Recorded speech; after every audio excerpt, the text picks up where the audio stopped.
Muling maghahari ang mga aswang sa probinsyang ito at kami ang magpapatakbo ng sistema na meron dito.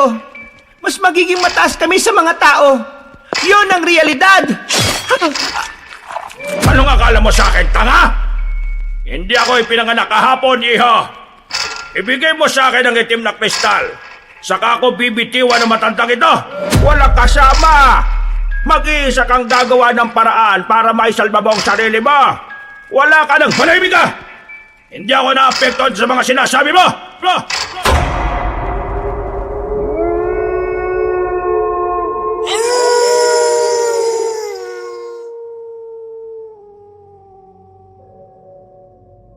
Ang kasaysayan ay parte ng nakaraan na nagsisilbing alaala ng isang mahalagang pangyayari sa ating buhay.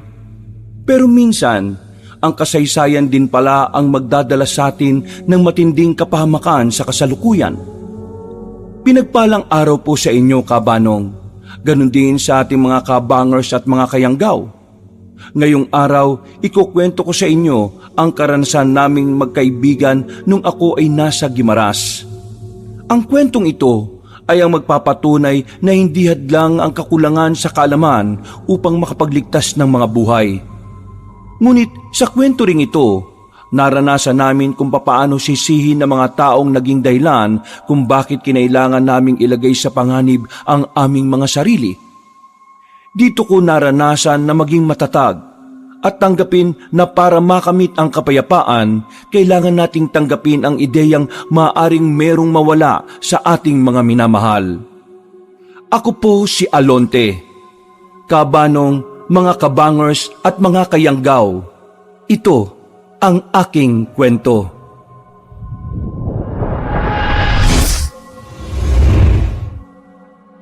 Bago nga pala magsimula ang ating kwento, sana'y mapindot nyo muna ang subscribe button at ang notification bell para lagi kayong nanonotify pag may bago tayong mga kwento. At huwag nyo rin kalilimutan mag-like at comment.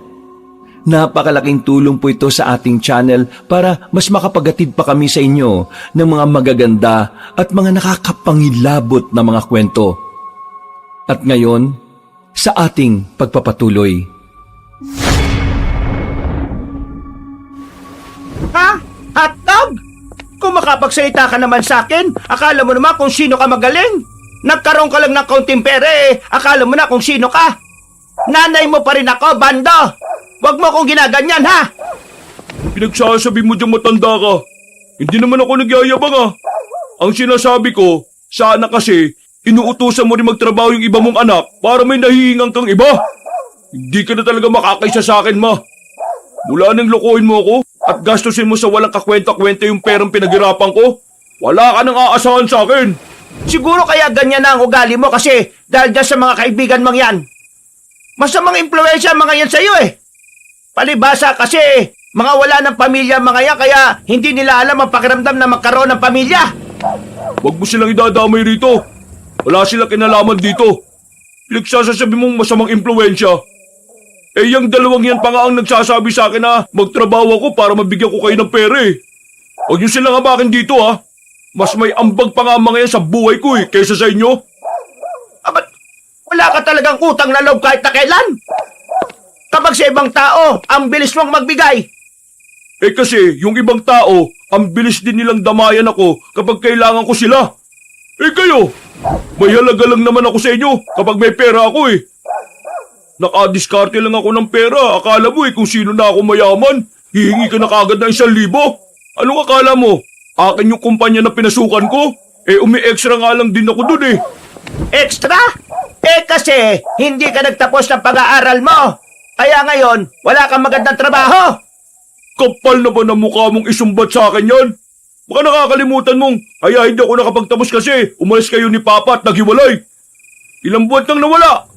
Ako nagtrabaho dito sa bahay para magkaroon tayo ng pagkain. Ginawa ko yun kahit na nagtatrabaho ako. At alam mo anong nangyari? Nawalan na ako ng ganang pumasok. Kasi madalas pa akong hindi nakakapasok sa school kaysa maligo dahil sa kakatrabaho ko. Wala kang kwentang ina! Wala kayong kwentang magulang! Obligasyon yung bigyan kami ng magandang buhay noon Pero wala kayong naibigay kahit kaunti. Tapos ngayon magtataka ka kung bakit ganito ang buhay ko. Ang kapal naman ang mukha mo. Pre, tama na yan. Hindi pre, nakakapuno na eh. Ako na yung palaging lumalabas na masama kapag hindi ako nagbibigay ng pera. Ang alam ng mga kapitbahay tuloy, madamot ako. Sirang-sira na ako sa mga tao dahil dito sa matandang to eh. Hay, ang sakit mo naman magsalita. Kung alam ko lang na gaganyanin mo ako. Eh di sana ano? Sana pinalaglag mo na lang ako nung nandyan pa ako sa tiyan mo. Sana nga eh no, para hindi ganitong buhay ang dinatnang ko. Para hindi ikaw ang naging nanay ko. Uy, pre. Noong mga sandaling yun, kabanong, tuluyan ang naiyak si Aling Pepang. Si Bando naman ay nagpupuyo sa galit. Pinagsisisipahan niya ang mga balde sa bakuran nila. Pinagbababasag niya ang mga bote. Ramdam namin ang galit ni Bando. Hindi ko rin naman siya masisisi noon. Punong-puno na siya. At kahit na anong gawin niya para sa pamilya niya, mababa pa rin ang tingin sa kanya ng mga kapatid niya. Lalong-lalo na ng kanyang ina. Siya lang kasi ang madalas na naghahanap at dumidiskarte ng pera sa kanila. Yung mas matatanda sa kanya, magbabanat lang ng buto kung kailan nila gusto. Inalis na lang muna namin si Bando roon. Dinala namin siya sa bilyaran para kahit papaano may iba naman ang atensyon niya. Pasensya na kayo kanina ha. Nakakaya na pati kayo. Dinamay pa ng magaling kong nanay. Wisit na matanda yun.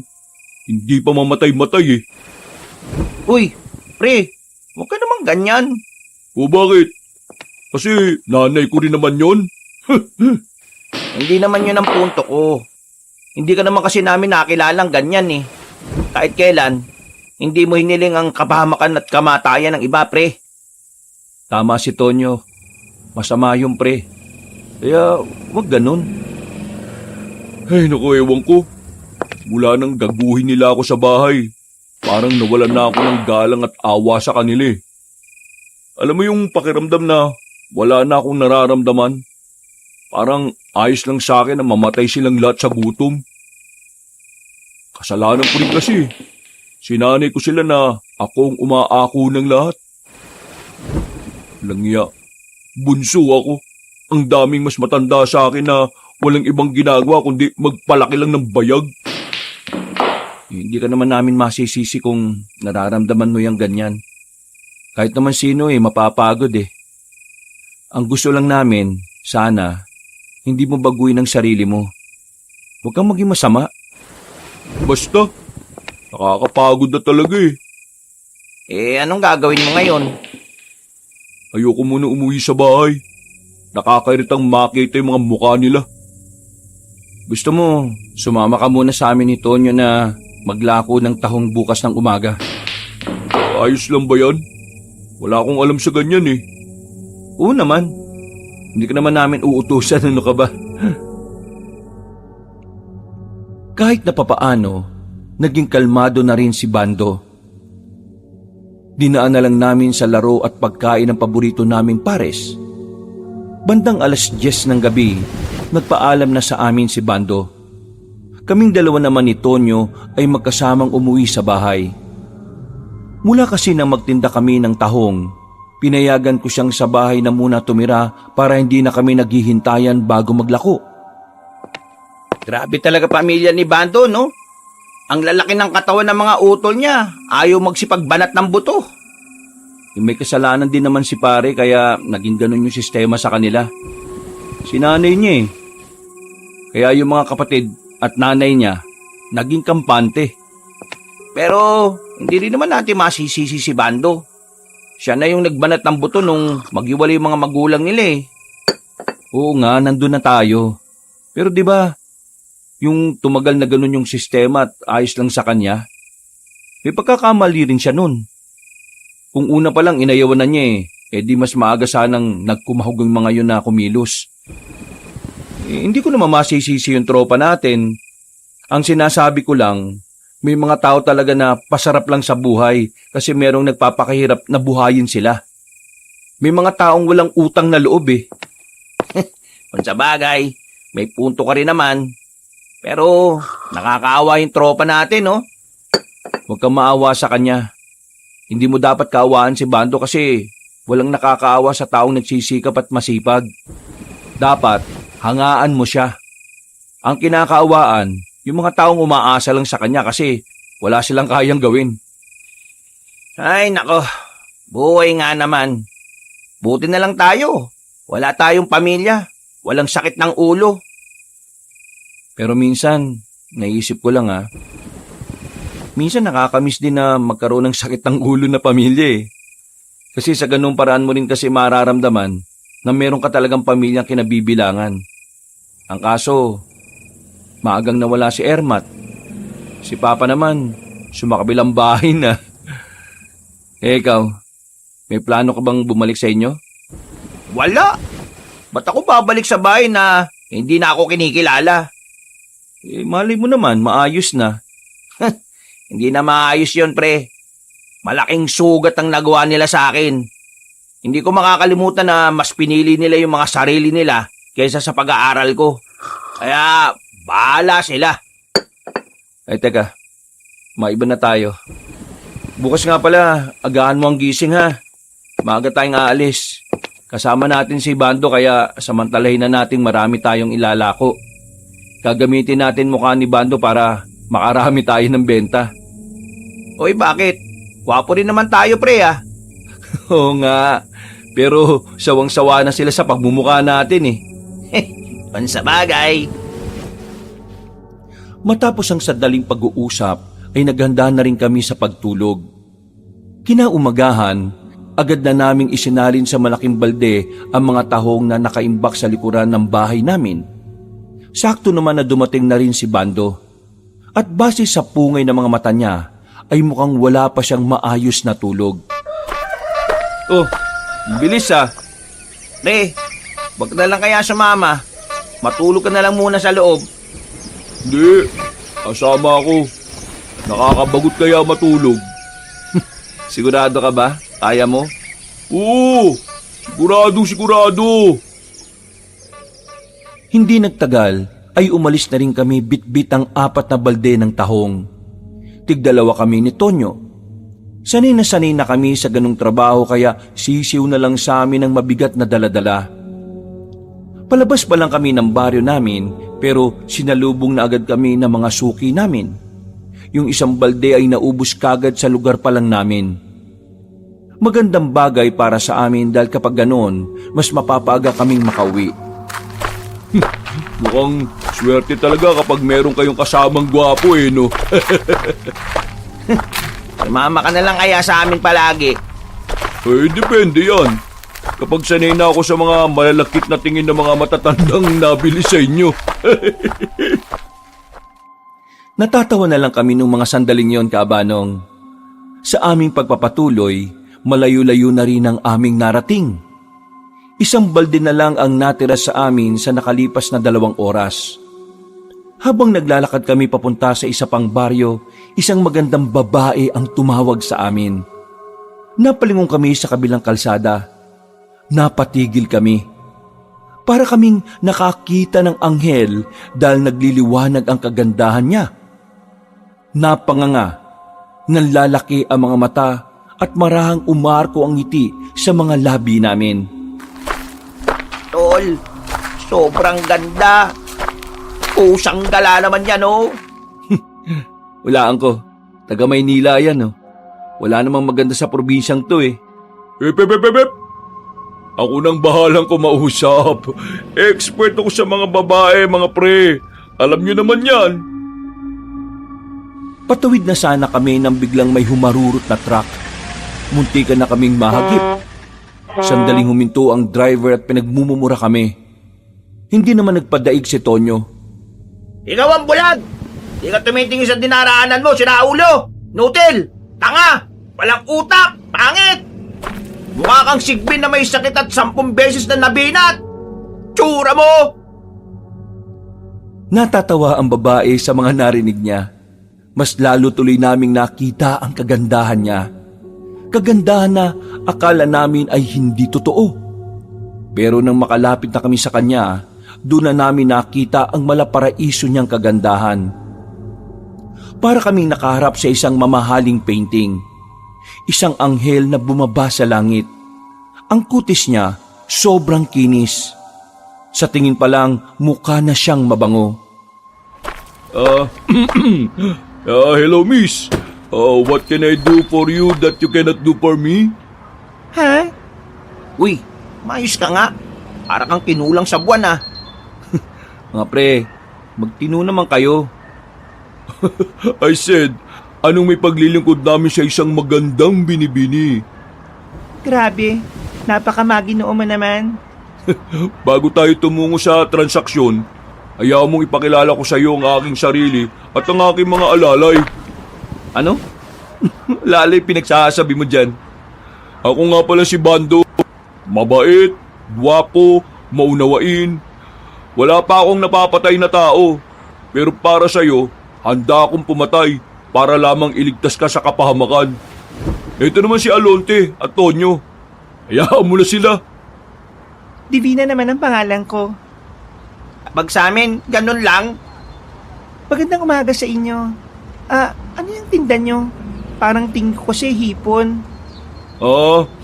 Ikinalulungkot ko. Sa English, I'm very sad. Pero hindi to hipon.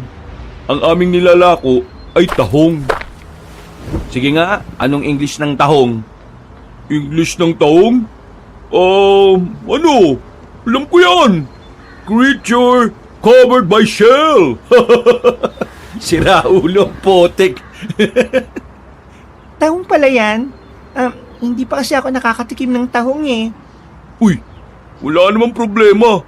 Ito na ang unang pagkakataon na titikim ka ng tahong namin. Sa susunod, sana ako naman makatikim ng tahong mo. Uy, para kang tanga. Huwag kang bastos. Uy, bakit? Anong bastos dun? Ang sinasabi ko lang naman, baka kapag nagkaroon na rin siya ng tahong mula sa palengke, baka pwedeng bigyan niya rin tayo. Tos, yung palusot mo sa impornal lang lulusot eh. Wala namang kaso sa akin. Kapag meron ako, bibigyan ko kayo. Matitikman yung tahong ko. Napansin kong biglang namula ang mukha ni Bando. Siya ang nahiya sa sarili niyang katarantaduhan. Bibili ako ng tahong. Kaso, wala pala dito yung pera ko. Pwede bang sumama kayo sa akin sa bahay? Malapit lang naman, kaunting lakad lang. Nagkatinginan kaming tatlo pero agad din naman kaming pumayag. Aminadong nabibighani rin ako sa kagandahan ng babaeng yon. Sinundan namin siya. Ang sabi niya, kaunting lakad lang pero halos 15 minutos na ang nilakad namin. Narating namin ang bahay na bato na may 2 palapag. Hindi naman kalakihan pero ang ganda ng bakuran. Organisado ang mga gamit.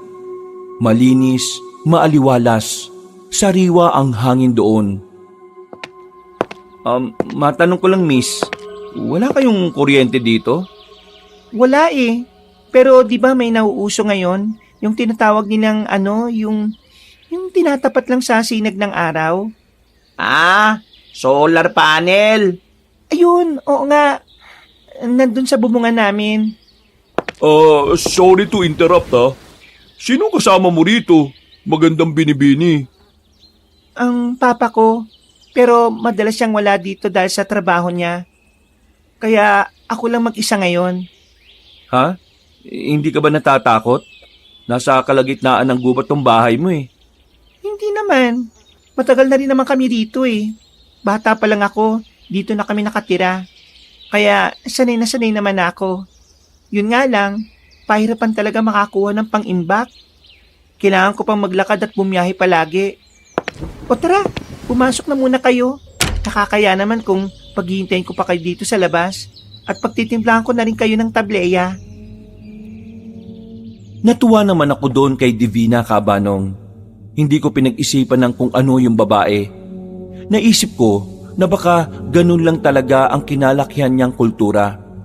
Masyado siyang maasikaso sa mga bisita. Kahit na sa mga taong isang beses pa lang naman niyang nakausap. Hindi ko nga rin maintindihan kung bakit parang ganun na lang ang tiwala niya sa amin hindi naman kami magkakilala.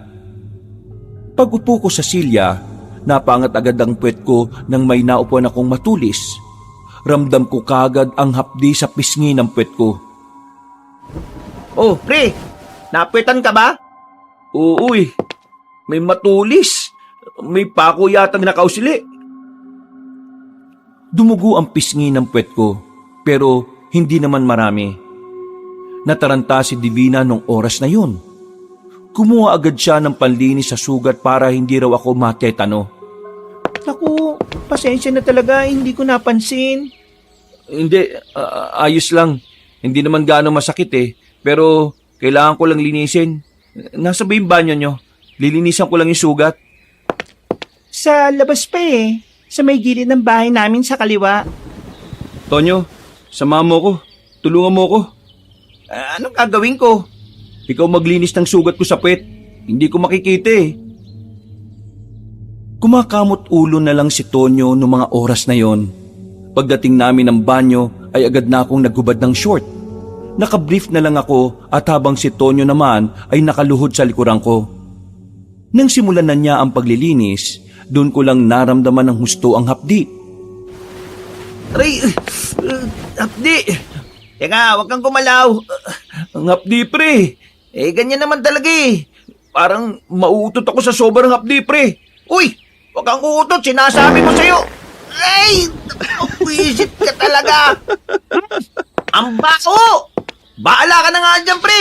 Pambirang utot yan, Mas mabaho pa sa nabubulok na tahong Tawang-tawa ako noon, Kabanong. Hindi yun ang unang beses na naututan ko siya sa muka. Pero bakas pa rin kay Tonyo ang trauma dahil sa nakakamatay na amoy ng utot ko. Matapos yon, binigay na rin namin kay Divina ang binili niyang tahong. Nainom na rin namin ang tableya na ginawa niya. Masarap, malinamnam ang pagkakatamis. Bumabagay ang tableya sa kagandahan niya. Maraming salamat talaga at dahil sa inyo, hindi ko na kailangang umalis para makabili ng lulutuin. Basta para sa'yo, magandang binibini. Lahat ay hahamakin. Makuha ka lang. Grabe, makuha ka agad. Biro lang. Baka kiligin ka kapag nagseryoso ang kagaya ko Uy, ama na nga yan. Walang kwenta na yung pinagsasabi mo Divina, maraming salamat sa pagbili mo ng tawang O paano? Aalis na kami. Hanggang sa susunod ulit. Ngumiti sa amin ng malapad si Divina. Napangiti na lang din kami sa kanya. Parang napawi ang pagod namin dahil sa kagandahan niya. Nung oras na yon, hindi mawala-wala ang ngiti ni Bando sa mukha niya. Wala siyang bukang bibig kundi si Divina. Kaya alam na namin ni Tonyo na sa aming tatlo, siya talaga ang pinaka may interes sa babaeng yon. Kaya napagdesisyonan naming hayaan na lang siya. Ayaw din naman kasi namin na magkaroon pa ng tampuhan sa tropa. Parang ginanaan ako mabuhay ngayon Oo na, alam na namin na gusto mo si Divina. Ikaw na pumorma, kapatid.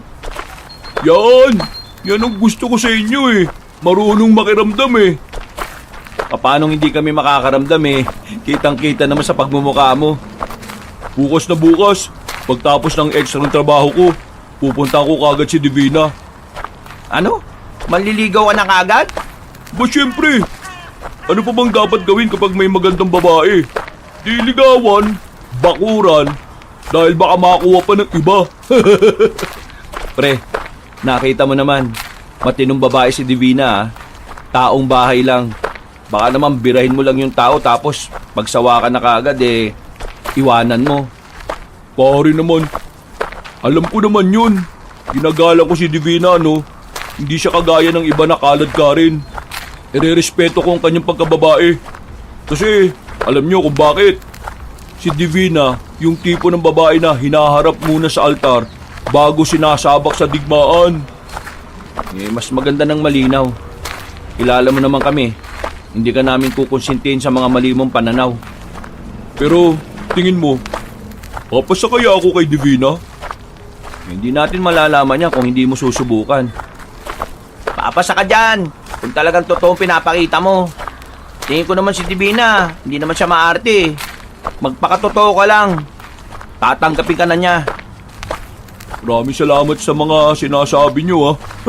Lumalakas tuloy lalo yung loob ko, eh. Nang makauwi na kami sa aming baryo, wala nang natira sa mga tahong. Habang naglalakad, nakasalubong namin si Aling Pepang, ang nanay ni Bando. Kinabahan kami kasi baka mag-away na naman silang dalawa. Pero tiningnan lang siya ng mama niya. Pre, iika-ika maglakad mama mo, ah. Puntahan mo kaya muna. Pre, alam kong galit ka sa mama mo. Pero sa inyong magkakapatid, ikaw lang yung kahit papano may pakialam sa mama mo eh. Hindi siya iniintindi ng mga kapatid mo. Sige na, kausapin mo na. Hindi naman namin sinasabi na magbati kayo. Alalayan mo lang. Baka mamaya biglang matumba. Eh, talaga, oh. Sige na nga. Nilingon pa namin si Bando nang malapitan na niya ang nanay niya. Nakahinga na kami ng maluwag nang makita naming hindi sila nagsagutan. Himalang may nahon silang nag-usap. Buti naman at walang nagsigawan. Alam mo, mahal ni Bando ang mama niya. Mahal din naman siya ni Aling Pepang eh. Sadyang mataas lang ang mga pride nila. Wala ni isa sa kanila ang gustong umamin ng mga pagkakamali nila sa buhay. Napapailing na lamang ako, Kabanong, at pinagpatuloy na lang namin ang paglalakad. Pag-uwi namin ay agad na kaming nagluto ng para sa tanghalian. Naging maayos naman ang mga sandali namin. Nakaramdam kami ng antok matapos kumain. Nang makatulog si Tonyo, palihim akong nagtungo sa silong ng bahay namin. Merong sikretong pintuan doon at merong hagdanan pababa. Mula nang tumira sa akin si Tonyo, hindi ko pa yun sinasabi sa kanya. Ang underground kasi na yon ay isang sikretong lugar ng lolo ko. Meron siyang tinatago doon na kahit ako, hindi ko alam kung ano. Basta nung bago siya mamatay, sinabi niya sa akin na kahit na kailan, walang makakaalam ng lugar na yon, kundi ako lang. Hindi ko alam kung bakit, hindi ko alam kung ano ang iniingatan niya roon. Natakot lang ako sa huling sinabi niya noon na kapag nawala roon ng bagay na dapat naroon lang, maraming mapapahamak. Binuksan ko ang ilaw sa ilalim, Kabanong. Nang maging maliwanag na, nakita ko kaagad ang larawan ni Lolo na nakadikit sa pader. Sa gilid, naroon naman ang mga kagamitan niya. Mga simpleng damit lang na pang sinauna. Pati na rin mga itak na ginagamit niya noon sa pagsasaka. Lo, hindi ko alam kung anong meron dito. Pero huwag ka mag-alala. Iingatan ko to palagi. Pre, ano to? Kinabahan ako nang marinig ko ang boses ni Tonyo. Akala ko tulog siya kaya hindi ko inaasahan na susunod siya sa akin. Hindi na ako makagawa pang magpalusot ng mga sandaling yon. Sinabi ko na rin sa kanya para maintindihan niya na sikretong lugar yon ng lolo ko. Pre, ngayon ko lang sasabihin sa iyo to ha. Bawal kasi talaga base sa lolo ko. Pero mapagkakatiwalaan naman kita eh. Kaya siguro dapat alam mo rin. Pre, hindi ko talaga alam kung anong meron dito eh. Pero kailangan ko raw itong itago sa mga tao. Kaya ba, tinanggihan mo yung malaking offer ng negosyante nung nakaraan para bilhin tong lupa nyo? Oo, ito ang dahilan. Pero hanggang ngayon, blanco pa rin sa utak ko yung lahat. Si Lolo naman kasi, hindi man lang sinabi sa akin kung bakit bago man lang siya nawala, di ba? Di sana, hindi sumasakit ang ulo ko kakaisip ngayon. Base sa kwento mo, mukhang may hiwaga rito, pre. Hiwaga? Paanong hiwaga? Yung lolo mo ba, hindi ba siya naging miyembro ng mga kulto-kulto na yan? Ha? Buang, bakit naman magiging miyembro ng ganun si Lolo? Kaya nga nagtatanong lang muna ako eh. Hindi nga, walang ganun si Lolo. Samahan na mga albularyo, yung mga ganyan. Hindi rin. Sa tagal namin magkakasama sa iisang bahay nun, hindi ko siya napansin na kasali si Lolo doon. Basta, tipikal na matanda lang din naman siya. Ayun lang. Malabo mo talaga malaman kung anong meron dito. Ang papa mo ba? Alam ba niya to? Isa pa yun. Wala namang pakialam yung kay lolo eh. Si mama sana. Ang kaso nga lang, wala na si mama. Siya yung anak eh. Baka may alam siya. Yung mga kapatid ng mama mo, baka may alam. Hindi ko naman sila kilala eh. Huwag ka mag-alala, pre. Safe tong sikreto mo na to sa akin. Sigurado ka ha? Kapag may ibang nakaalam nito, ikaw lang ang sisisihin ko. Kailan ba ako nagkwento sa iba ng mga sikreto mo? Yung dating ang hinalikan ka na matandang bakla, hindi ko na nga pinagkalat eh. Uy, bisit ka. Talagang pinaalala mo pa ha? Tara na nga, sasara ko na to. Umakyat na lang kami ulit at sinara ko yun, Kabanong. Napabuntong hininga na lang ako dahil hanggang sa mga sandaling yon, hindi ko pa rin maisip kung ano ang dapat kong protektahan sa underground ni Lolo. Mabilis na sumapit ang kinagabihan. Kumagat na rin ang dilim sa paligid. Pagkatapos ng hapunan, lumabas kaming dalawa ni Tonyo para magpunta sa bilyaran.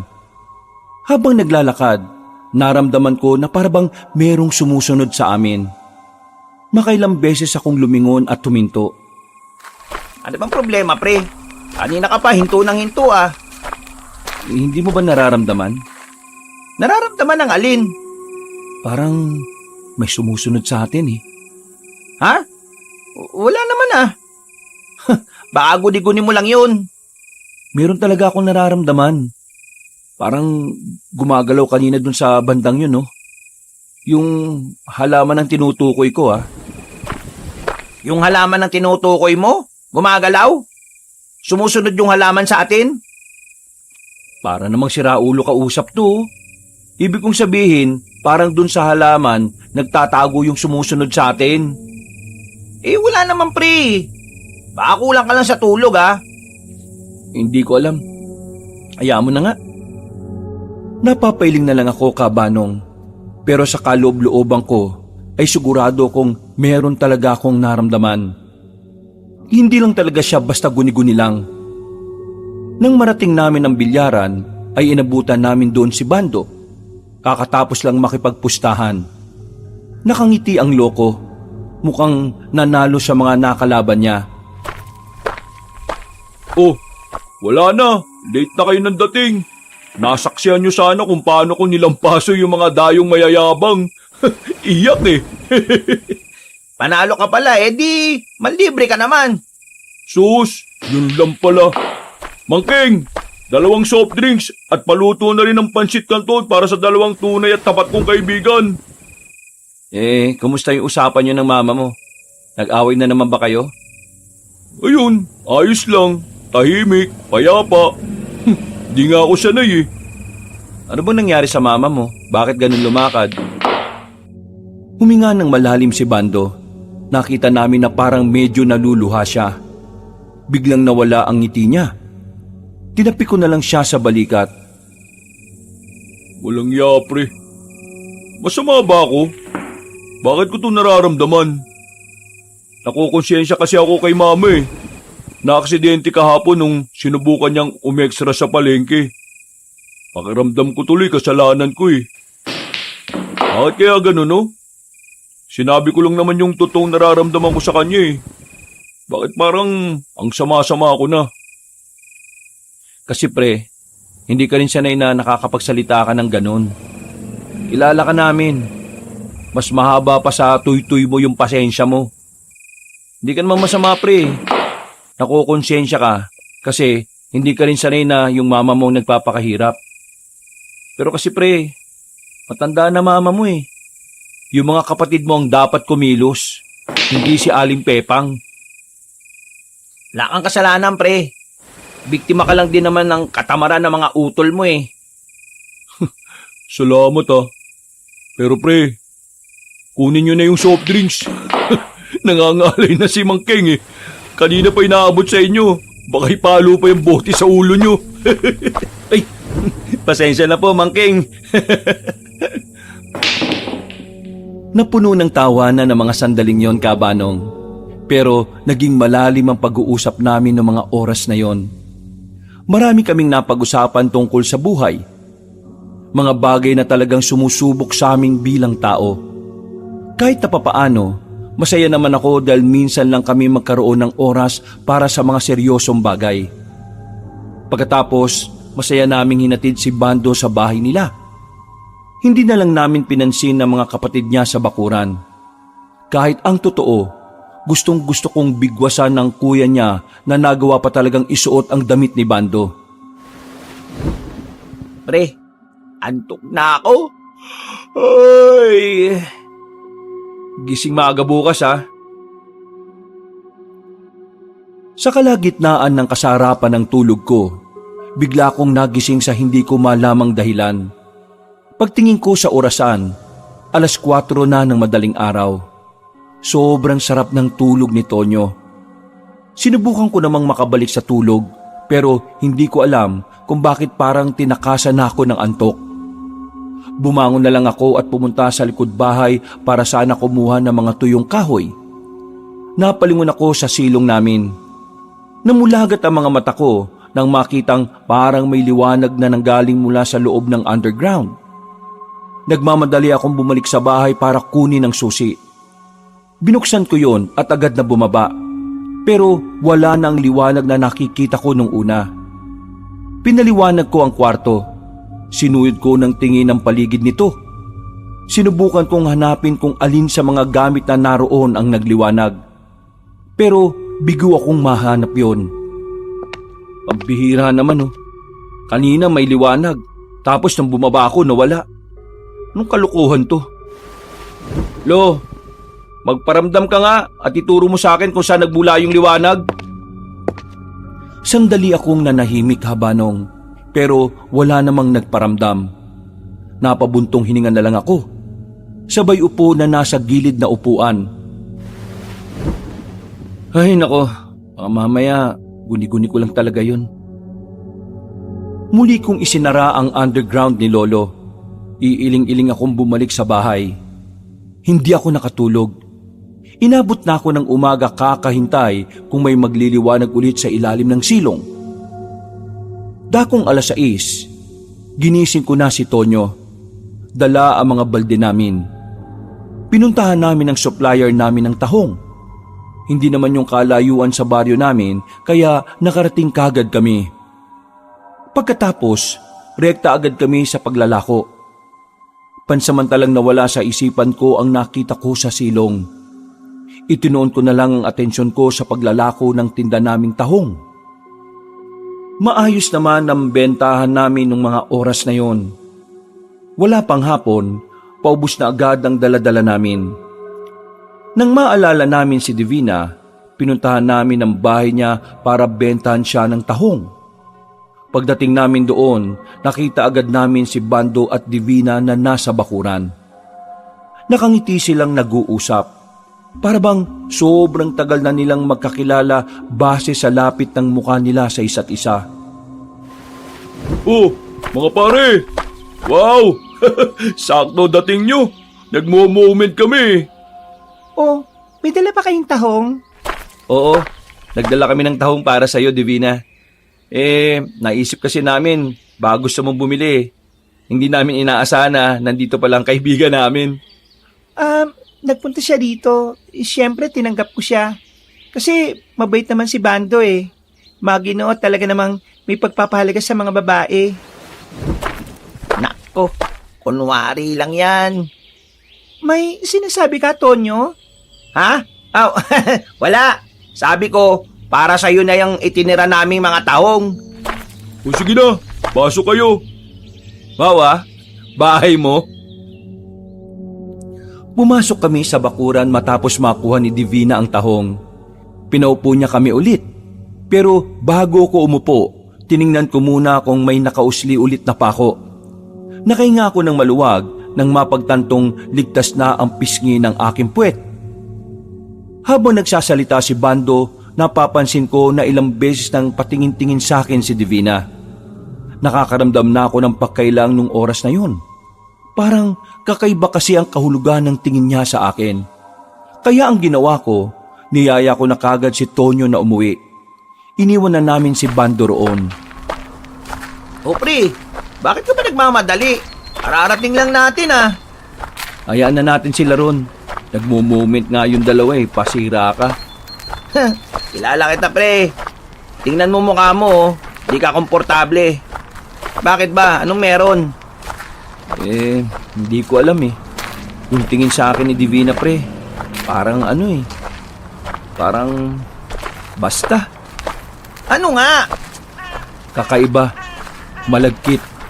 Kumakagat labi pa nga minsan eh. Para akong ano, para niya akong inaakit pre. Putya. Eh baka ikaw trip ni Divina pre. Hindi nga pwede. Alam mo naman na gustong gusto ni paring Bando yung babaeng yun.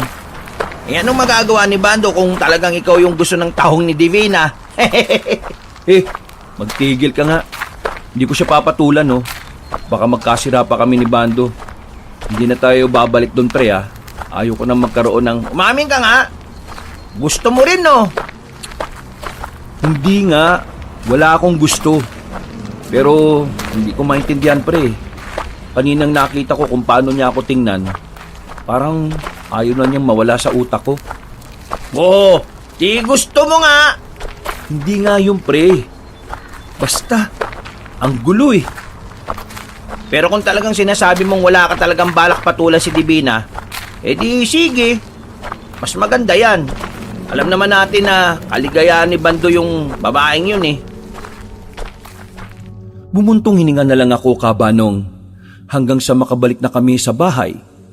Patuloy pa rin gumugulo sa isipan ko si Divina.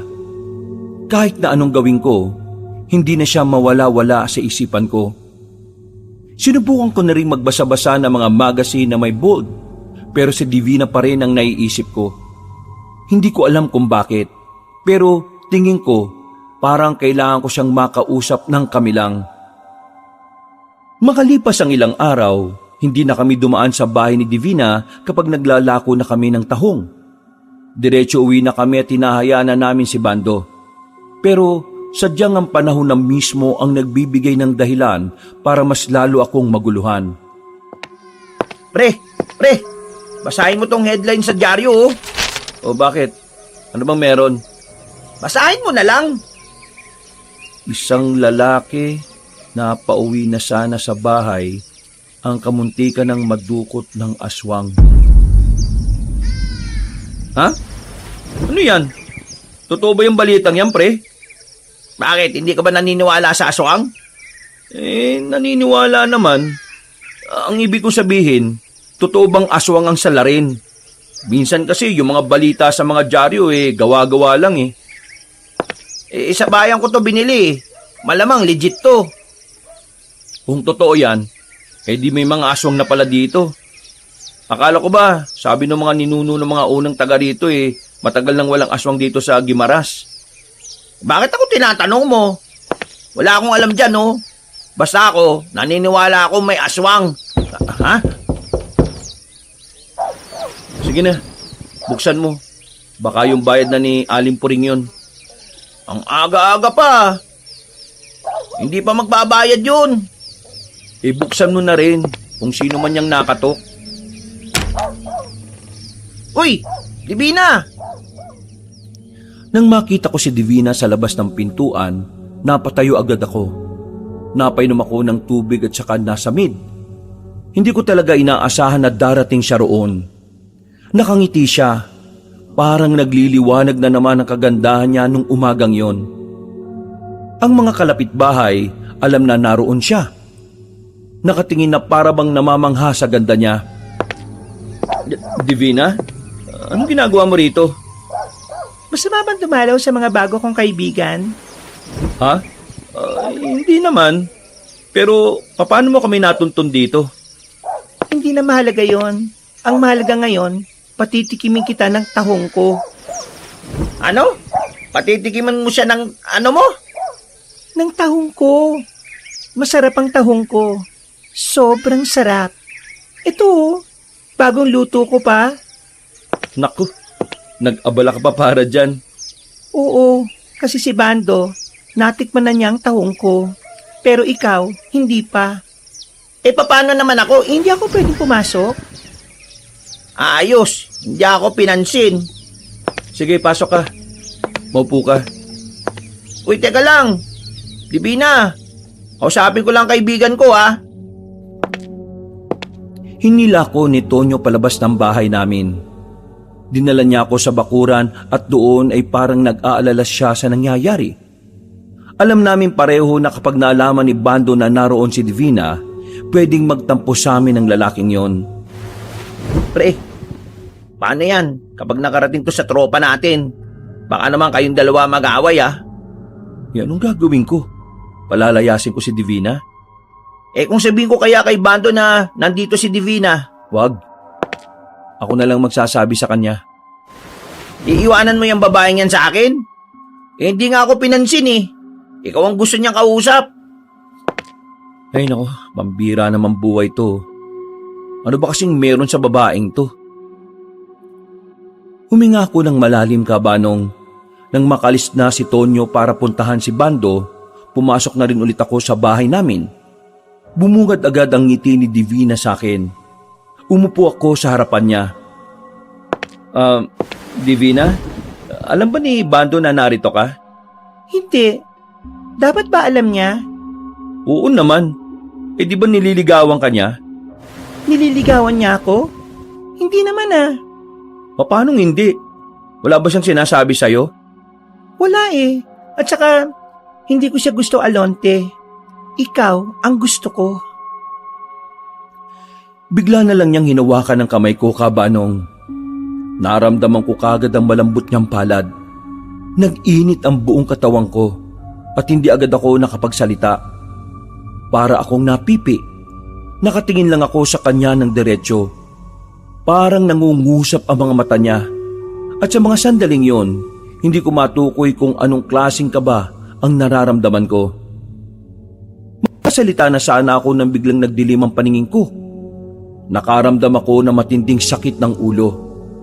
Napakapit ako sa lamesa dahil mawawalan ako ng balanse. Maya-maya pa, parang biglang may nakita akong pangitain sa utak ko. Sobrang saglit lang. Pero ang imaheng nabuo sa isipan ko ay isang nakakatakot na nilalang. Matandang lalaki na halimaw ang kaanyuhan. Nasa 3 segundo lang yata ang pangitain na yon. Pagkatapos, nawalan na ako ng malay. Paggising ko, nakaiga na ako sa kwarto. Nasa gilid ko si Tonyo at Bando. Bumangon ako. Ramdam ko pa ang sakit ng ulo ko. Napaliwanag ko na kay Bando ang lahat. Alam na niya na wala tayong kasalanan kung bakit nandito si Divina kanina. Nasaan na si Divina? Umuwi na kanina. Sabihin ko na lang daw sa kanya kapag nasa maayos ka ng kalagayan. Pero ano ba nangyari sa'yo kanina? Hindi ko alam eh. Hinawakan ni Divina yung kamay ko. Tapos, ayun, biglang nagdilim yung paningin ko. Tapos meron ako nakita. Wait. Nagdilim yung paningin mo pero meron kang nakita? Lukang ba to, pre? Hindi, ibig kong sabihin, parang nagkaroon ako ng pangitain. Pero sandaling-sandali lang eh. Parang mga 3 segundo lang. Ano? 3 segundong pangitain? Anong makikita mo sa ganun? Meron nga ako nakita. Mukha ng isang matandang lalaki. Nakakatakot. Mukhang halimaw. Ano ba pinag-uusapan natin dito? Halimaw na ba? Mga pre, nagsasabi ako ng totoo ah. Yung talaga nakita ko. At nagsimula lang magdilim ang paningin ko nung hinawakan ni Divina ang kamay ko. Eh anong gusto mong sabihin? Meron kakaibang kapangyarihan si Divina? Hindi ko nga rin alam mga pre. Umalis ka agad si Divina kanina eh. Sobrang nag-aalala sa'yo. Pero kailangan niya raw makabalik kasi baka raw maabutan siya ng tatay niya. Ngayon daw kasi ang balik eh. Bando, galit ka ba sa akin? Ha? Bakit naman ako magagalit sa'yo? Kasi parang ako yung gusto ni Divina eh. Eh ano namang magagawa ko kung ikaw nga yung gusto? Wala naman, di ba? Alanganin namang awayin kita. Masisira pa pagkakaibigan natin para lang sa isang babae na ngayon lang naman natin nakilala. Ayos lang sa'yo? Bakit? Liligawan mo ba? Hindi ah. Ayoko no. Nawiwirduhan ako sa kanya eh. Parang mahiwaga siyang dala. Alonte, hindi si Bando ang nagturo ng bahay natin. Kaya palaisipan ngayon, paano nalaman ni Divina itong tirahan natin? Yun nga. Isa pa yan sa ipinagtataka ko eh. Sa totoo lang, kaya ang dali kong mawala ng gana sa kanya kasi nawiwirduhan din ako kay Divina, mga pre. Ha? Bakit? Anong napansin mo sa kanya? Nung nandun ako sa kanila, yung pakiramdam ko, parang ang dami niyang hindi sinasabi. Kapag sinusubukan kong magkwento tungkol sa pamilya namin, parang lagi siyang umiiwas. Tapos, nung nasilip ko yung kwarto niya, sobrang gulo. May napansin lang akong kakaiba dun. Meron siyang parang santo, kasing laki lang ng balde, nakapatong sa ibabaw ng cabinet. Tapos, may sungay. Ha? Baka naman mahilig lang siya sa horror. Di ba ang sabi niya kanina, baka raw umuwi ang tatay niya? Sinundan ko siya sa kanila bago ako pumunta rito eh. Pero wala naman yung tatay niya. Pakiramdam ko talaga, mag-isa lang siya sa buhay. At yun ang nakapagtataka. Paano siya nabubuhay na mag-isa? Kasi kung may kasama siya, bakit yung silya sa sala niya? Meron dong naiiba na isa. Yung tatlo, silya sa labas. Ibig sabihin, mag-isa lang talaga siyang gumagamit ng hapagkainan nila. Yung tatlong silya, mga luma yun eh. Halatang pinasok lang nung nandun tayo. Hanip ah. Nakakapag-isip ka pa rin pala ng mga ganyan. O bakit? Anong kala mo sa akin, buang? Anong balak nyo ngayon? Ewan ko. Umiwas na muna tayo sa babaeng yon. Tingin ko balak niya rin talagang pag-awayin kami nitong si Bando eh. Alam naman niyang magkababata kami nito tapos lalandiin niya ako. Bakit naman niya kayo pag-aawayin? Ano bang mapapala niya? Yun nga ang dapat nating alamin. Ako nang bahala mag-imbestiga sa kanya. Total, wala pa naman akong trabaho eh. Marami akong oras. Natapos ang usapan namin na yon pero masakit pa rin ng bahagya ang ulo ko. Hindi ko alam kung bakit at anong dahilan at nakakita ako ng masamang pangitain. Yung kasi ang unang beses na nangyari yun sa akin. Bandang hapon, gumaan na ang pakiramdam ko. Pero hindi pa rin ako masyadong kumikilos dahil may hilo pa ako ng kaunti. Naisipan ko na lang na puntahan ang lagayan ng susi ng underground. Pero pagtingin ko ron, nagtaka ako kasi wala na ang susi. Sandali ko na munang inisip dahil baka sa iba ko lang nailagay. Pero wala akong maalala.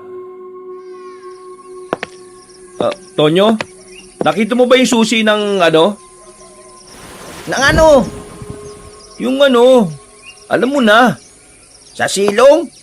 Oo, nakita mo ba? Hindi. Bakit? Nawawala? Wala sa lagayan ko eh. Tagong-tago na yun Kaya hindi ko alam kung nailagay ko ba sa iba o hindi. Pero sa pagkakaalala ko, hindi ko naman inilipat yun eh. Sinong kukuha nun? Yun nga ang hindi ko alam. Ako lang naman ang nakakaalam ng kinalalagyan nun eh. Isipin mo na lang. Baka sa iba mo nailagay. Noong hapong yun ay parang sumakit ang ulo ko kakaisip ka, Banong. Hanggang sa sumapit ang kinagabihan ay hindi ko pa rin mahanap. Ang hinala ko talaga, merong taong kumuha ng susi. At para makasigurado ako kung sino yon, naisipan kong abangan kung sino ang magbubukas ng underground. Sigurado ka talagang may kumuha nun? Oo nga, nararamdaman ko. Kaya aabangan natin kung sinong papasok sa silo ngayon. Nakatambay lang kami ni Tonyo sa likuran ng lalagyan namin ng mga malalaking balde. Mula roon, natatanaw namin ang ilalim ng bahay namin. Naglagay na rin kami ng mga pantunog para kahit kapag nasagi yun, madali naming malalaman na may tao na roon. Tumagal ng 1, 2, 3 at nag-4 na oras pa. Mag-aalas 11 na pero wala pa rin kaming napapala. Lalabas na sana kami nang marinig naming tumunog ang lata na nilagay namin doon. Dinampot ko na kagad ang palakol namin. Pagtapat namin ng ilaw doon, nakita namin na merong tao sa silong ng bahay namin. Hindi namin malaman kung lalaki o babae. Balot na balot kasi ang buong katawan. At nang maramdaman niya na nakikita namin siya, hindi siya gumagalaw. Sino ka? Anong kailangan mo dyan? Ikaw ang kumuha ng susi, no? Mukhang wala siyang balak sumagot, pre, ah. Dalihin na natin, baka mamaya magnanakaw pa yan.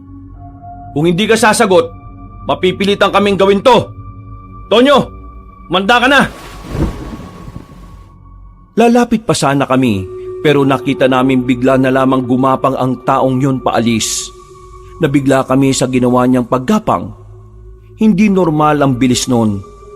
Nang habulin naman namin, laking gulat namin na makita namin siyang tumalon papunta sa itaas ng puno. Hindi na namin siya nagawa pang habulin. Nawindang kami sa nakita namin. Sa puntong yun pa lang, alam na namin agad na hindi normal na tao ang nagtangkang makapasok sa underground. Dahil sa nangyari, kumuha na lang ako ng panibagong kandado. Nang sa ganun mawala ng saysayang susi na hawak-hawak ng kung sino man yon. Hindi na rin kami nakatulog sa mga oras na yon. Pakiramdam kasi namin, anumang oras ay babalik ang nilalang na yon. Inabot na tayo ng umaga, pre. Hindi naman na siya bumalik.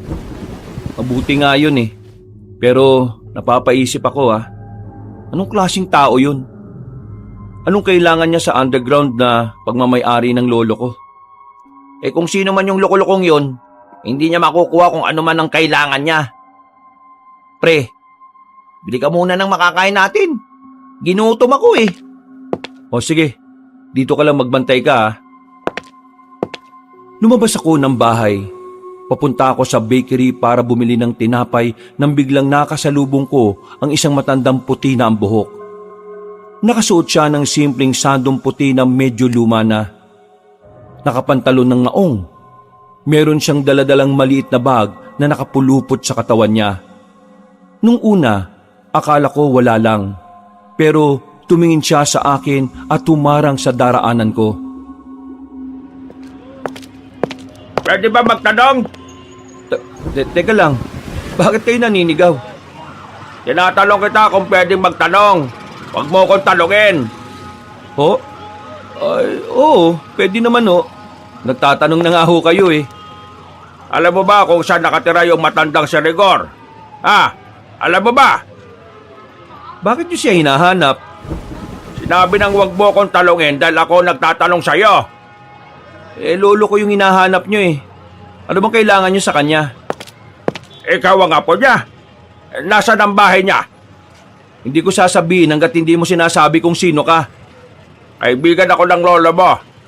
Kaibigan? Wala siyang nabanggit sa akin na may kaibigan siyang taga-ibang lugar Ako si Eram. Magkasama kami dati sa isang samahan ng mga albularyo. Teka. Anong sinabi niyo? Hindi naman albularyo ang lolo ko Hindi naman talaga albularyo si Rigor. Pero naging alalay siya ng isang magaling na albularyo. Iho, kailangan mo makipagtulungan sa akin. Ano bang kailangan mo? At kung kaibigan ka talaga ng lolo ko, sige nga, patunayan mo. May lugar sa silong ng bahay ninyo. Ang lugar kung saan nakatago ang isang bagay na hindi pwedeng mapas sa kamay ng kasamaan. Sa sinabing niyang yon, Kabanong, ay tuluyan na akong nakumbinse na matanda. Sa halip na bibili ako ng almusal namin ni Tonyo, bumalik agad ako sa bahay. Pinakilala ko siya sa kaibigan ko. Naikwento na rin namin kay Mang Eram ang tungkol sa nangyaring pagtatangka ng kung sino na nakapasok sa underground. Bumaba kami roon. Binuksan namin ang ilaw. Napapatango si Mang Eram. Umupo siya sa gilid at nagsimula siyang ipaliwanag sa amin kung ano ang nangyayari. Ako at ang lolo Rigor mo ay magkasama noon. Alalay siya ng albularyo. Habang ako naman, baguhan pa lang ako noon. Pero ang tatay mo, parang mas nauna siyang dumating kaysa sa akin sa kampo ng mga albularyo. Pinagkakatiwalaan siya ng nakararami. Lalo na nung sinasabi kong mabangis na albularyo. Nang mamatay ang albularyong yon dahil sa pag-atake ng mga aswang, meron siyang iniwan sa lolo mo. Isang maliit na kristal na pagmamay-ari ng mga aswang. Teka, bakit kay lolo? Ang dami namang albularyo doon, di ba? Isa pa, hindi naman albularyo ang lolo ko eh. Kagaya nga ng sinabi ko, pinagkakatiwalaan siya ng lahat. At ang mabangis na albularyo, naisip na sa kanya ibigay dahil nga hindi siya kagaya nila. Hindi may isip ng mga aswang na nasa isang normal na tao lang ang itim na kristal. Sa mga sumunod na araw, naubos sa mga kasamahan namin. Ako na lang ang natira. Dahil nang umatake ang mga aswang, wala ako ron. Siguro, maswerte lang talaga ako dahil nung araw na dapat pupunta ako sa kampo, pinigilan ako ng lolo mo. Dahil sa pagkalagas sa mga kasamahan namin, sinabihan ko ang lolo mo na itago ang kristal sa ligtas na lugar. Habang ako naman, nagtago ako dahil ako na lang ang nag-iisang miyembro na natira. Mula noon, hindi na kami nagkita ng lolo mo. Uli kong balita tungkol sa kanya namatay na siya dahil sa sakit. Mang Eram, sabihin nyo nga sa akin, ano bang gagawin ng mga aswang sa itim na kristal na yon? Ang itim na kristal ay siyang ginagamit ng mga aswang para makamta ng walang hanggang buhay. Matagal na nilang gustong maging immortal sa mundong ito, pero palagi silang napipigilan ng kabutihan. Kaya nga bago pa sila magtagumpay, kailangang masira ang kristal. Paano masisira? Hindi ko nga alam kung nasaan sa underground na to eh. Alam ko kung nasaan. Tumayo siya. Meron siyang dinukot sa ilalim ng aparador. Isang kristal na kasing laki lang ng tinitinda naming tahong. Pinakita niya yun sa amin. Itim na itim. Kumikinang ito kapag nagre-ritual ang mga aswang. Ang ritual na ginagawa nila para mapanatili ang hiwaga at kapangyarihan ng kristal na ito. Paano natin masisira yan? Alam ko kung papaanong isasagawa ang ritual na makakasira sa kristal na ito. Pero magagawa ko lang yon sa mismong kabilugan ng buwan. Isang delikadong oras para din sa atin. Lalo na ngayon, alam na nila na narito ang kristal. Sa kabilugan ng buwan, malakas at mabangis sa mga aswang. Kaya kailangan nating mag-ingat sa gabing yon. Kailan naman ang kabilugan ng buwan? 4 na araw mula ngayon. Kaya ihahanda nyo ang sarili ninyo. Mang Eram, gusto ko lang pong malaman kung may alam kayo sa nangyari sa akin. Bigla na lang kasing nagdilim yung paningin ko nung may bisita kami. Tapos, nagkaroon ako ng mabilis na pangitain. May matandang lalaki raw na pangit na muka. Hindi ba kayo yon? Mukha ba akong pangit, ha? Hindi po. Pasensya na. Basta po, pangit ang muka eh. Nakakatakot. Mukhang halimaw. Mukhang ikaw ang nagmana ng kakayahan ng lolo mo. Nung nagkakasama pa kami, paminsan-minsan nawawalan siya ng malay. Paggising niya, may sinasabi na siya sa amin na kung ano-ano. At karamihan sa mga sinabi niya, nagkaroon ng koneksyon sa mga nangyayari. Ang pagitain mo, isa lang ang nakikita kong ibig sabihin. Pinuno ng mga aswang ang nakita mong matandang lalaki. Grabe. Ngayong nalaman na natin ang lihim ng underground na ito, nagtitindigan ng mga balahibo ko, pre. Nakakatakot. Mang Eram, ano pong kailangan namin gawin? Natatakot ako na baka biglang bumalik yung nagtatangkang kumuha ng kristal. Hindi natin naalisin ang kristal dito. Hihintayin natin bumalik ang aswang na yon at papatayin natin siya. Kinabahan ako sa sinabi ng matanda kabanong. Naiisip ko pa lang na may makakaharap kaming aswang ay kinikilabutan na ako ng malala. Pagkatapos ng pag-uusap namin na yon, umalis na rin kami roon. Tinanggal ko na ang kandado na bago kong inilagay. Ibinalik ko ang luma para makapasok daw ang aswang at doon namin papaslangin sa loob. Nung oras na yon ay umalis na rin muna si Mang Eram. Babalik siya ng hapon. Kabaryo lang din namin siya, kaya kampante kaming kapag may nangyaring hindi maganda, mas mabilis siyang makakaresponde sa amin. Pre, kanina ka pa tingin ng tingin sa cellphone mong dipindot na yan ah. May hinihintay ka bang mag-text? Si Bando, hinihintay ko mag-text. Kasi sabi niya, kapag may nalaman siya tungkol kay Divina kukontakin niya kagad tayo. Parang hindi naman napunta si Bando dun eh. Nakita ko siya kanina dun sa bilyaran nanonood. Kanina pa yun, baka nakaalis na siya. Mabilis na dumaan ang mga oras. Sumapit na rin ang hapon. Bandang 4:00, nagulat kaming dalawa ni Tonyo nang biglang dumating na naman si Divina. May mga dala siyang prutas. Hindi na namin siya napigilan.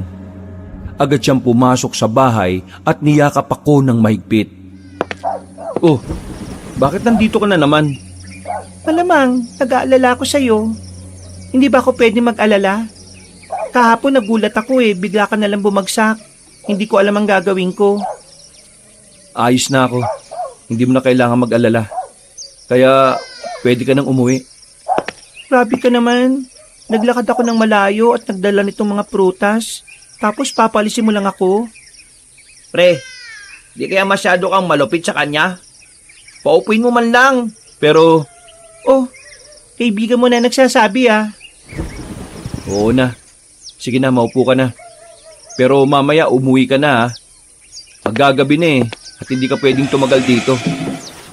Alonte, sigurado ko bang ayos ka lang? Para kasing hindi Ayos na nga ako. Ang kulit mo naman Ang mabuti pa, timpla mo na lang ako ng kape. Sige, teka lang ha. Iniwan ko na muna silang dalawa ni Tonyo. Nagpunta ako sa maliit naming kusina. Napansin ko roon ang isang maliit na lalagyan ng ulam. Tahong na sinabawa ng laman nun. Yun yung ulam na binigay sa akin ni Divina nung bago ako mawala ng malay. Binuksan ko yon. Napatakip na lang ako ng ilong ng umalingasaw ang masangsang na amoy. Pero nang tumingin ako sa lalagyan, wala namang tahong doon. Ang meron lang kulay itim na sabaw tapos yung laman na hindi ko alam kung ano. Mabilis kong tinakpan ulit ang pagkain na yon. Hindi na ako nagdalawang isip. Tinapon ko kagad sa basurahan. Magtitimpla na sana ako ng kape nang biglang tumunog ang cellphone ko. Tumatawag si Bando. Agad-agad kong sinagot ang tawag niya sa pagbabaka sakaling may malaman ako tungkol kay Divina. Hello, pre. O ano? Anong balita? Pre, kapag pinuntahan ka ni Divina, huwag mong hayaan na makalapit sa iyo ha. Ha? Bakit? Anong meron? Nandito ako sa bahay niya, pre. Wala siya rito. Naggalungkat ako sa kwarto niya, pre. May mga nakita akong libro. Binasa ko yung laman at puro tungkol sa aswang yung nandun. May nakita rin akong picture sa loob ng cabinet niya. Larawan nila ng pamilya niya, pre. Mukha sila mga aswang, pre. Kaya kapag pinuntahan ka niya, huwag kang maniniwala sa mga sasabihin niya, ha? Pre, Hello, pre. Nandiyan ka pa ba? pre. Nandito sa bahay si Divina. Ay, tarantado. Paalisin niyo yan dyan. Bago pa magdilim. Baka mamaya kung ano pang gawin niya sa inyo. Bigla akong pinagpawisan ng malamig kabanong. Dumaloy ang kilabot sa buong sistema ko. Pasimple akong sumilip kay Divina. Nakatingin pa siya sa akin at takangiti. Bigla ko nalang napagtanto na baka si Divina ang kumuha ng susi ko at siya ang nagtangkang makuha ang kristal sa underground. O ano pre? Diyan ka na lang? Sandali lang. Nag-iinit pa ako ng tubig. Nung mga sandaling yon, naiisip ko nalang lasunin si Divina. Pero kinakabahan ako ng malala. Hindi ko alam kung anong mangyayari pagkatapos nun. Natatakot ako na baka kapag ginawa ko yon, balikan ako ng ibang aswang. Kaya nung sandaling yon kabanong, nagtimpla lang ako ng kape. Hindi ko pinahalata kay Divina na meron na akong alam sa katauhan niya. Binalikan ko sila na dala na ang kape. Namumutla ka, Alonte. Ayos ka lang ba? Ha? Oo. Ayos lang naman ako. Sigurado ka ba, pre? Tinitigan ko ng matagal si Tonyo. Sinusubukan ko siyang senyasan pero hindi niya talaga ako magets. Nakailang oras akong tingin ng orasan. 1 oras pa bago dumilim, kaya naman nagpanggap na lang ako na masama ang pakiramdam para umalis na rin si Divina. Oh, saan ka pupunta? Sa kwarto, hihiga. Biglang sumama ulit yung pakiramdam ko eh. Pasensya na Divina ha. Hindi kita maasikaso. Kailangan ko lang magpahinga. Ngumiti lang si Divina at mukhang naniwala naman siya kaagad. Pagpasok ko ng kwarto ko, naramdaman ko ang panginginig ng kamay ko. Ang bilis ng tibok ng puso ko. Sa isip-isip ko, kung siya ang aswang, ibig sabihin nasa bahay siya dahil meron na naman siyang binabalak. Gusto ko sanang lumabas para hanapin si Mang Eram, pero natatakot ako na baka makahalata siya at baka yung matanda naman ang mapahamak. Kaya naman, tiniis ko na lang ang mga sandaling yon. Makalipas lang naman ng ilang minuto, umalis na rin si Divina. Agad kong hinila si Tonyo papasok ng kwarto. Nagtataka naman siya kung bakit ganun na lang ang naging reaksyon ko. Pre, ano ba nangyayari sa'yo? Kanina sabi mo, masama pakiramdam mo. Tapos ngayon, mukhang ayos ka na. Pre, si Divina. Si Divina, wala na. Nakalis na. Bakit ba? Kanina nandito, ayaw mo namang harapin. Ngayon naman, hahanapin mo siya. Ang gulo-gulo mo naman ngayon, pre. Si Divina ang aswang. Eh di kung ganun, ha? Si Divina ang aswang? Tumawag sa akin si Bando. Nandun siya sa bahay ni Divina kanina. Marami siyang nalaman. Natuklasan niya ron ang tunay na katauhan ni Divina, pre. Si Divina ang aswang. Siya ang kumuha ng susi. Siya ang nagtangkang makapasok sa underground. Siya ang kukuha ng itim na kristal. Ay gagi. Mabuti na lang hindi mo kinain yung binigay niyang tahong, pre. May nabasa ako nun eh. Kapag kinain mo yung bigay ng isang aswang, magiging aswang ka na rin daw. Isa lang ang kinababahala ko ngayon. Si Paring Bando. Sana nakaalis na siya sa bahay ni Divina. Eh anong balak natin? Sasabihin ba natin to kay Mang Eram? Mas magandang malaman niya kung sino ang aswang. Pero itutuloy pa rin natin ang napag-usapan. Huminga ako ng malalim. Kahit na papaano, kalmado na rin ang kalooban ko. Ilang oras lang ang lumipas, muli na namang sumapit ang kinagabihan. Bumalik na rin si Mang Eram. Sinabi na rin namin sa kanya na may alam na kami kung sino ang aswang.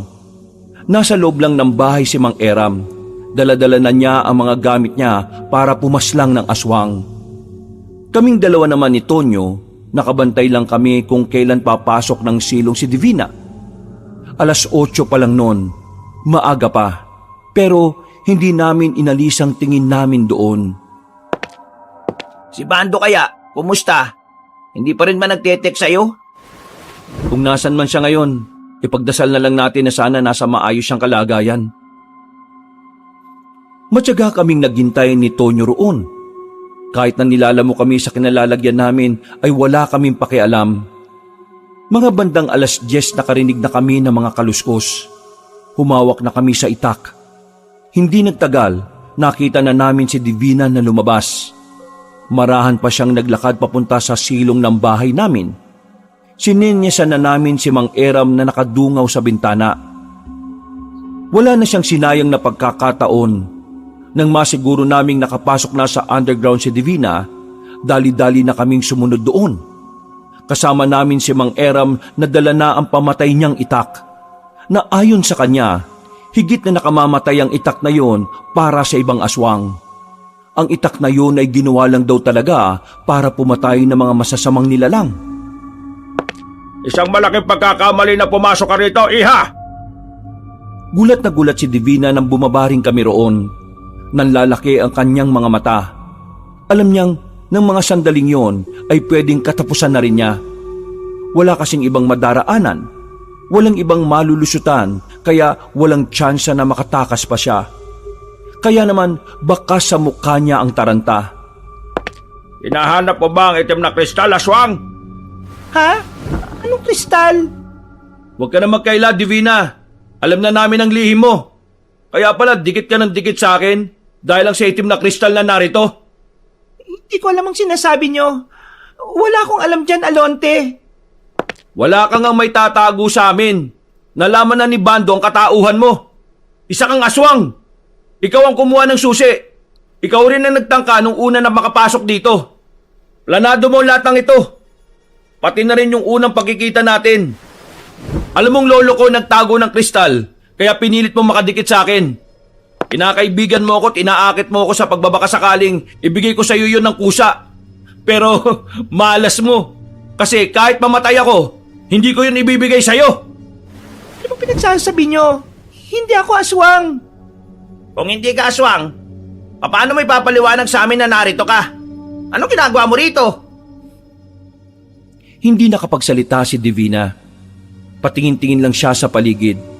Hinahanap niya ang kristal pero nakalagay yon sa ilalim ng aparador. Umabanti si Mang Eram. Marahan namang umatras si Divina hanggang sa mapadikit na rin siya sa pader.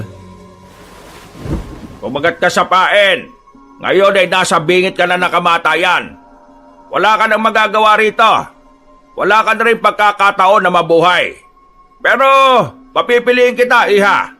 Mamamatay ka o ituturo mo sa akin kung nasaan pa ang iba mong kasama? Ano bang pinagsasabi nyo? Hindi ko kayo naiintindihan eh. Hindi ako aswang.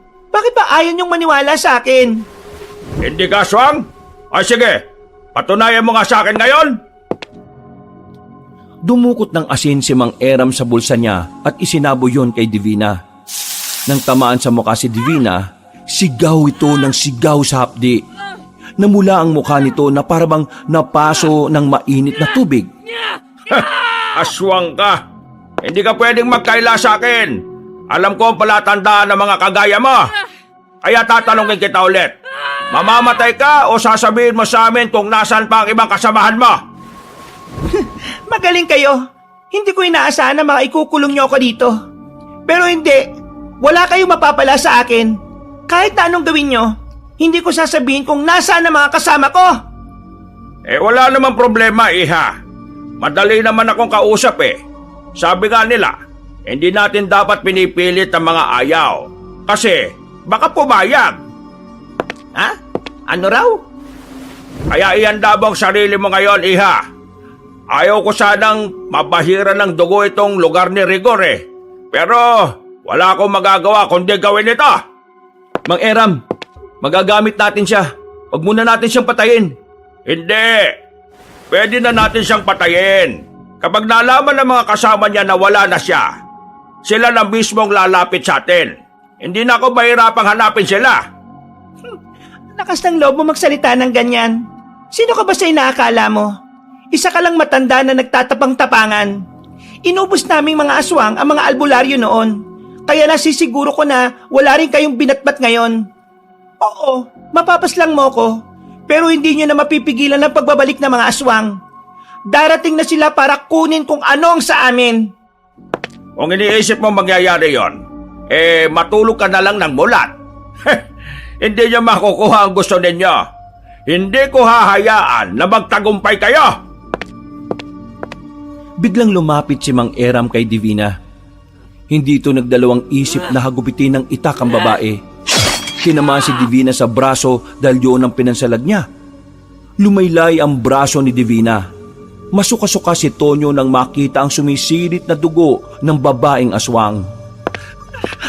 Magbabayaran mo to! Alam mo ba kung bakit gustong-gusto ng mga aswang sa gubat? Kasi malawak ang gubat. Sa malalawak sila, mas nakakakilos at mas malakas. Kaya ngayong narito ka, mukhang malabong magawa mo ang gusto mong gawin dahil wala kang lakas sa mga masisikip na lugar. Hindi kita mapapatawad! Alote, umusog kayo! Hinawi ko si Tonyo para dumistansya. Biglang umatake si Divina kay Mang Eram, pero hindi man lang natinag ang matanda. Nanatili lang yung nakatayo at parabang hindi man lang yung kinakabahan. Sanay na sanay siya sa mga ganoong eksena. Nang makalapit si Divina ay sinubukan niyang kalmutin si Mang Eram. Pero sa halip na makatama, siya pa ang nadali na matanda Tinarak ni Mang Eram ang itak sa balakang ni Divina. Sinipa ni Mang Eram si Divina para hugutin ang itak. Bumalandra naman siya sa pader. Wala na kami mapapala sa'yo. Kaya mas mainam lang mawala ka na lang din. Kahit na mamatay ako sa mga oras na ito, hindi sila titigil sa kung ano man ang nais naming mangyari. Magtatagumpay ang kasamaan. Muling maghahari ang mga aswang sa probinsyang ito at kami ang magpapatakbo ng sistema na meron dito. Mas magiging mataas kami sa mga tao. Yun ang realidad! Hindi na pinatapos pa ni Mang Eram si Divina sa pagsasalita. Tinagana niya sa ulo ang babaeng aswang. Wala pang 10 segundo, nalagutan na kagad ng hininga si Divina. Pre, anong gagawin natin sa bangkay niya? Baka mamaya may makalam nito at baka maisip nilang nakapatay tayo ng tao. Huwag niyong alalahanin to. Kukunin ko ang bangkay niya. Dadaling ko sa gubat. Doon ko siya susunugin. Para makita siya ng mga kasawa niya at para malaman ng mga aswang na merong taong handang lumaban sa kasamaan nila. Sindakan na kung sindakan. Muli kong binalikan ng tingin si Divina. Nakadilat pa ang mga mata niya habang umaagos ang dugo mula sa kanyang ilong. Nang lumalim ang gabi, kinuha na ni Mang Eram ang bangkay ni Divina. Nilinis naman namin ang mga dugo sa sahig at pader. Noong mga sandaling yon, hindi kami makapaniwala na nangyari ang lahat ng yon. Kabanong, ang dati naming tahimik na buhay, tila parang nabulabog na. Nagtitinda lang naman kasi kami ng tahong, pero bigla na lang nagbago ang takbo ng buhay namin. Dinala ni Mang Eram ang katawan ni Divina sa gubat at doon nga ay sinunog niya ito. Makalipas ang 3 araw, nanatili lang kami sa bahay. Hindi kami lumalayo. Ni wala rin kaming makain dahil ilang araw na rin kaming hindi nakakapagtinda ng tahong. Alonte! Aling Pepang! Oh, napadano kayo? Pinabibigay ito sa inyo ni Bando, nilagang baboy. Alam niya kasing hindi pa kayo kumakain mula kagabi kaya ayan, tinabihan niya kayo kagad ng ulam. Ay, maraming salamat po. Napakabait talaga ni Bando. Pero, nasan po siya? At bakit kayo po nagdala? Pumasok na muna sa trabaho. May extra siya ngayon eh. Ay, ganun po ba? Mabuti naman po kung ganun. Ay, maraming salamat nga po ulit dito ah. Kay Bando ka magpasalamat, hindi sa akin. Aling Pepang, hindi naman sa nangimasok sa inyong pamilya ha. Pero, kumusta na po kayo? Ang ibig kong sabihin kumusta na po ang samahan nyo ni Bando? Ayon, humingi na ako ng patawad sa kanya. Inamin ko sa kanya na talaga namang may pagkukulang ako sa kanya. Nasa tagal na naming magkakasama, madalas na siya ang lagi kong nababaliwala. Wala akong magiging palusot o dahilan. Kasalanan ko talaga yon dahil hindi ako nagtiwala sa kanya. Sa sobrang pagod na ako sa buhay, hindi ko na napapansin yung mga ginagawa niyang paghihirap para sa amin. Ngayon ayos na kami. Pero hindi ko pa rin magawang tumingin sa kanya ng diretsyo. Bilang ina niya nasasaktan ako na nakikita siyang nahihirapan. Ngayon ko lang nararamdaman to kasi dati wala naman akong pakialam sa kanya. Ngayon, bigla akong nagising sa katotohanan. Masakit din pala. Kaya nga ngayon, sinusubukan kong bumawi sa kanya. Yung mga kuya niya, malapit ko nang palayasin sa bahay. Pinapakilos ko na sila Buti naman yung isa nagtrabaho na. Sumama kay Bando. Masaya po kung malaman naging maayos na pala kayo ni Bando. Alam niyo po kasi, sobrang bait po kasi talaga ni Bando Kahit loko-loko yung taong yon, pagdating sa pamilya niya, malambot talaga puso niya. Siguro, masakit lang talaga siya makapagsalita. Pero, mahal na mahal kayo ni Bando. Kahit hindi niya sabihin, mararamdaman mo talaga yun Sana magtuloy-tuloy na. Ay sana talaga. Magtuloy-tuloy na. Kasi gusto ko makabawi sa anak ko Gusto kong maiparamdam sa kanya na mahalaga rin siya sa akin. At siya nga pala, Gusto ko rin magpasalamat at tumingin ng paumanhin sa mga araw na pati kayo ay nadadamay sa galit ko, ha? Pero salamat kasi kahit na ganon, sinasamahan niyo si Bando sa mga panahong mas kailangan niya ng pamilya. Sus, wala ho yun, Aling Pepang. Ang mahalaga naman sa amin, nung una pa lang maging maayos ang pamilya ninyo. At ngayong nangyayari na yon, oks na po kami ron. Nakakatuwa at may kaibigan siyang maunawain na gaya ninyo. Pero kailangan ko nang bumalik, ha? Marami pa akong labada ngayon eh. Maraming salamat ulit, ha? Opo, sige po. Maraming salamat din ulit, Aling Pepang. Naglakad na palayo si Aling Pepang. Sa dami ng mga nangyaring masasama sa amin nung linggong yon, kahit papaano ay gumaan din ang pakiramdam namin dahil sa magandang sinabi ni Aling Pepang. Masaya kami para sa kaibigan namin dahil sa wakas, magiging maayos na rin ang pamilya nila. Makalipas ang ilang oras, sumapit na rin ng hapon. Muli kaming binalikan ni Mang Eram. May mga daladala na siyang kung ano-ano. Pumunta kami sa underground. Kinuha niya ang itim na kristal at binalot yon sa makapal na tela. Kailangan niyo ako samahan mamayang gabi. Saan po tayo pupunta, Mang Eram? Kagaya nga ng sinabi ko, kailangan mawasak ang itim na kristal sa kabilugan ng buwan. At mamaya na ang tamang pagkakataon doon. Di ba ang sabi nyo, kapag kabilugan ng buwan, mas malakas din ang mga aswang? Saan po tayo mamayang gabi? Sa lugar kung saan mas madaling makakonekta ang espiritu ng tao sa kalikasan. No raw, pre? Mamayang alas 9 ng gabi, magkita tayo sa gubat, sa harapan ng puno ng akasya. Nag-iisa lang ang akasya sa gubat kaya alam kong alam nyo naman yon. Doon natin isasagawa ang ritual at doon na natin wawasakin itong itim na kristal. Sa ngayon, iiwan ko ang kristal na itim. Alonte, ingatan mo ito. Hindi ko yan maaaring dalhin dahil alam ko ang punterya ng mga aswang. Pagsapit ng alas 7 ng gabi, umalis na kayo rito. May posibilidad na magpunta sila rito dahil alam nilang narito ang kristal. Alam nyo na ang bahay ko, hindi ba? Doon na muna kayo. Hindi nila alam yon dahil matagal na akong hindi nananatili roon. Tinandaan namin ang lahat ng sinabi ni Mang Eram. Pag alis niya, nasa loob lang kami ng bahay habang nagbabantay ng oras. Nagiging tamang hinala pa kami sa lahat ng mga ingay na naririnig namin sa paligid. Kaunting kaluskos, kinakabahan na kami para sa kaligtasan namin. Pre, pasensya ka na ha, nadadamay ka rito. Oh, bakit ka naman humingi ng pasensya? Wala ka naman kasalanan, ha? Isa pa, kasama mo naman ako sa bahay kaya normal lang naman na samahan kita sa problemang to.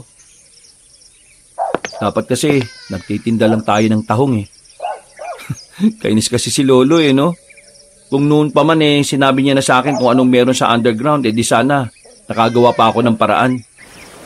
Tingin ko naman, mas mainam lang na hindi niya sinabi sa'yo noon. Kasi kung noon pa nalaman mo, di hindi mo na na-enjoy ang buhay mo dati.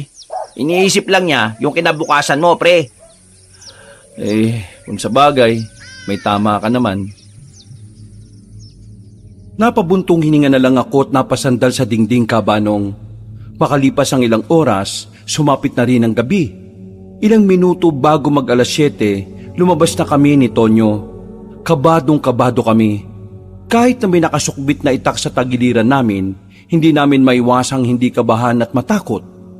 Yakap-yakap ko ang bag kung saan naroon ang itim na kristal. Panay ang tingin namin sa paligid. Bawat makakasalubong naming tao, pinaghihinalaan naming aswang. Nang makarating na kami sa bandang gitna ng baryo namin na kung saan wala nang gaanong nadaan, nakasalubong na namin si Bando at ang kuya niya. Kagagaling lang nila sa trabaho. Alam na agad ni Bando ang gagawin namin kaya hindi na siya nagtanong. Magsasalita pa sana siya pero bigla na lang may umataking aswang sa amin. Pre! Sinipa ng aswang si Bando. Agad naman itong natumba. At ang kuya niya sa halip na pumalag kumaripas ng takbo paalis. Naiwan kaming dalawa ni Tonyo para kalabanin ng aswang na yon. Nang makita na namin ang mukha ng aswang, nakita namin na matanda na pala yon. Isang matandang lalaki na parabang kasing edad lang din ni Mang Eram. Kayo ang pumaslang sa anak kong si Divina, tama ba? Sino kayo? Ako ang ama ni Divina. Ako ang pinuno ng mga aswang. At narito ako para kunin ang dapat sa amin. Wala sa amin ang hinahanap mo. Wala! Sinong niloloko ba? Alam kong nasa ilalim yon ng bahay ninyo, kaya ibigay niyo yon sa akin. Kinuha na siya ni Mang Eram. At sinong Eram yon? Isang albularyo na tumulong sa amin. Ah, ganun ba? Sige, kaso hindi ako naniniwala eh. Nararamdaman kong dala-dala mo ngayon ng kristal. Nasa loob ng bag na yan. Akin na yan. Ibigay mo sa akin kung ayaw mong mamatay tong kaibigan mo. Pre, wag! Yari na kapag napasa kamay nila yan. Manahimik ka! Wala nga sa akin! Hindi mo ako maloloko. Tingin mo magiging pinuno ko ng mga aswang kung hindi ko mararamdaman kung nasaan yan? Alam mo naman pala kung nasan bakit si Divina pa ang inutusan mong kumuha. Tanga ka rin pala no? Dahil si Divina lang ang hindi tinatablan ng mga pangotra maliban sa asin. Tingin mo ba? Kung kaya kong pumasok doon kakailanganin ko pa ang tulong niya? Inutil! Kaya ngayon, ibigay mo sa akin ang itim na kristal kung gusto mo pang makita ang nakakabwisit ng itim nitong kaibigan mo! Pre, ayos lang talaga ako! Nako! Bakit nandito to? Napalingon kami sa gilid nang makitang dumating si Aling Pepang. May dala-dala itong buntot ng pagi. Nagsumbong yata ang kuya niya tungkol sa nangyari. Ay! Layuan mo ang anak ka! Visit kang aswang ka! Ma! Huwag kang lalapit! Aling Pepang! Tumuloy lang si Aling Pepang. Hinagupit niya ng buntot ng pagi ang matandang lalaki. Pero nahawakan lang nito ang kamay ni Aling Pepang. Naglabas ng mahabang kuko ang ama ni Divina.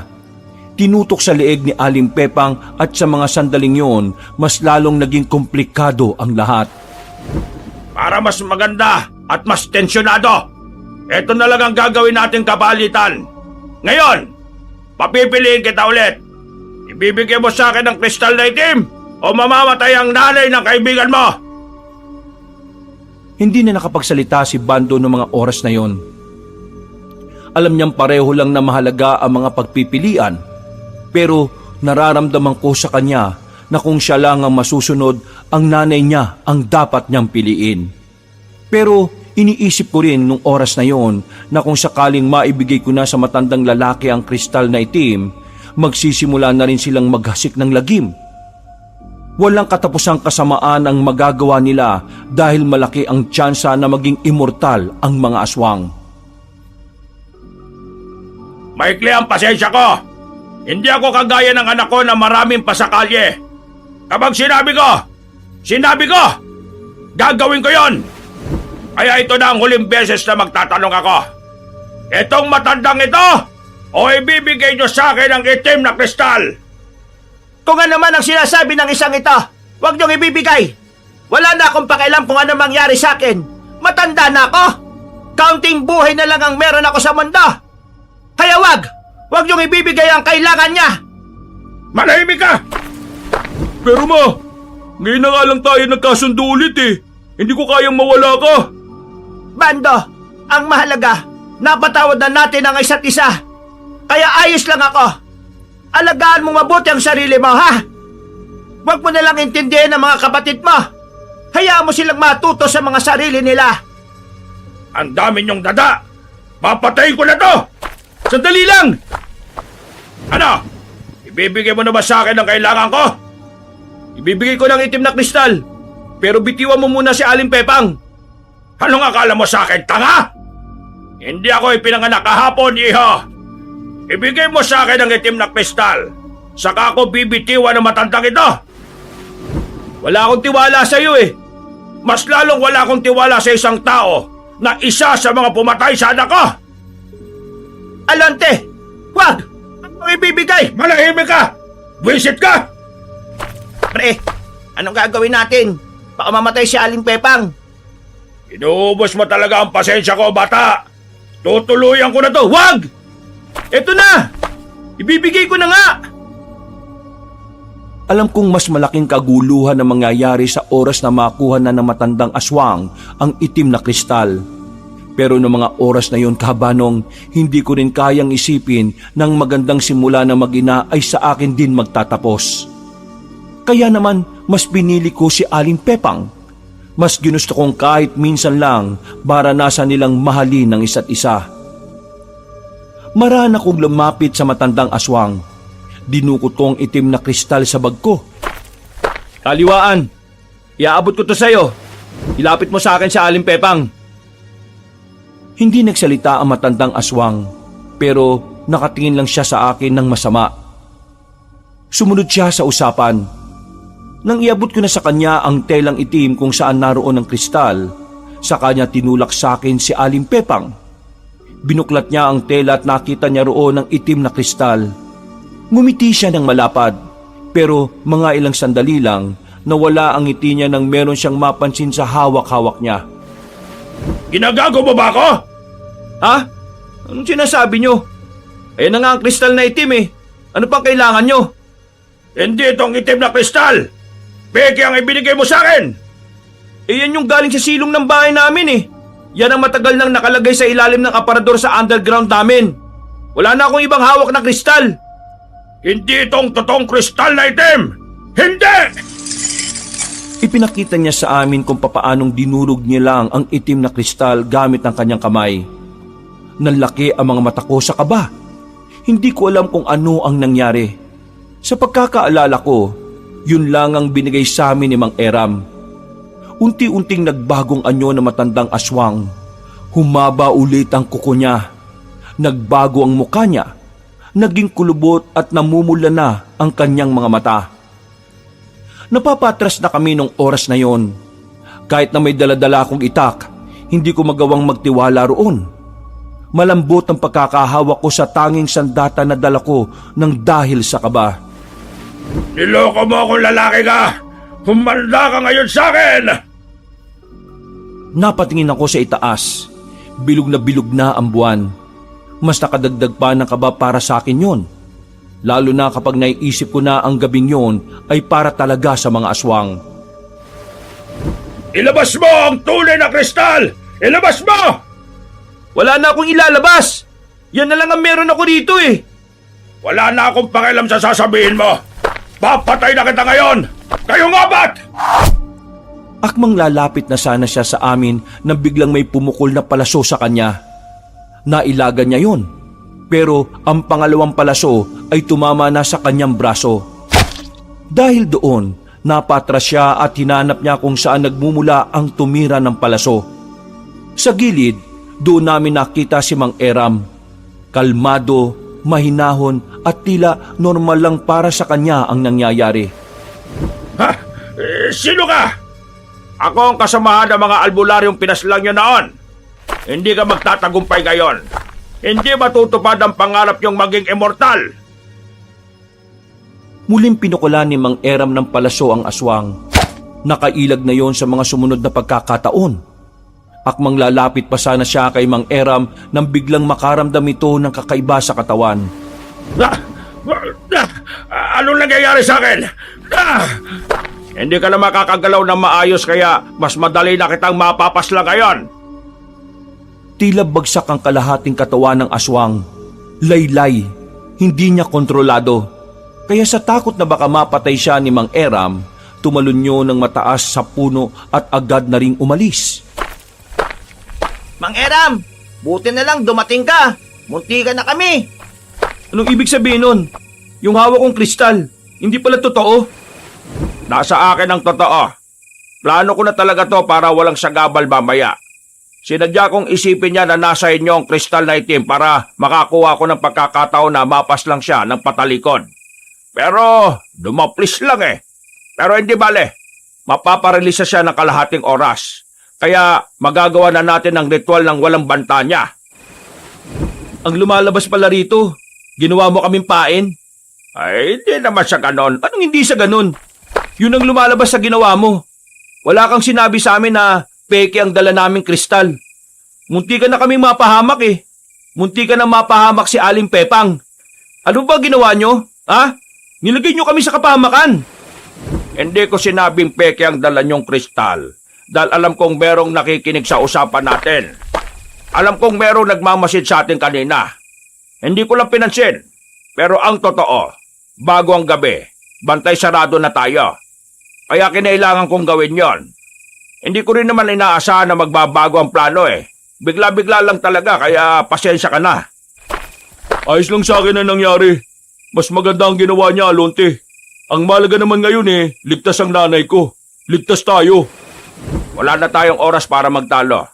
Kailangan nyo na ako samahan sa kagubatan para masimulan ko na ang ritual. Mga pre, mauna na kayo. Sisiguraduhin ko lang na ligtas ang nanay ko. Sige na, susunod ako sa inyo. Ma, tara na. Kahit nabatir pa ko kay Mang Eram no mga sandaling yon, Kabanong, sumama na lang din ako. Mas inisip ko na lang yung ritual na gagawin niya. Nagmamadali kaming makapunta sa gubat. Umupo na rin kami sa harapan ng punong akasya. Nakahanda na ang lahat ng mga gagamitin niya. Kalahating oras lang ay tatagal ang pagiging paralisado ng katawan ng aswang na yon.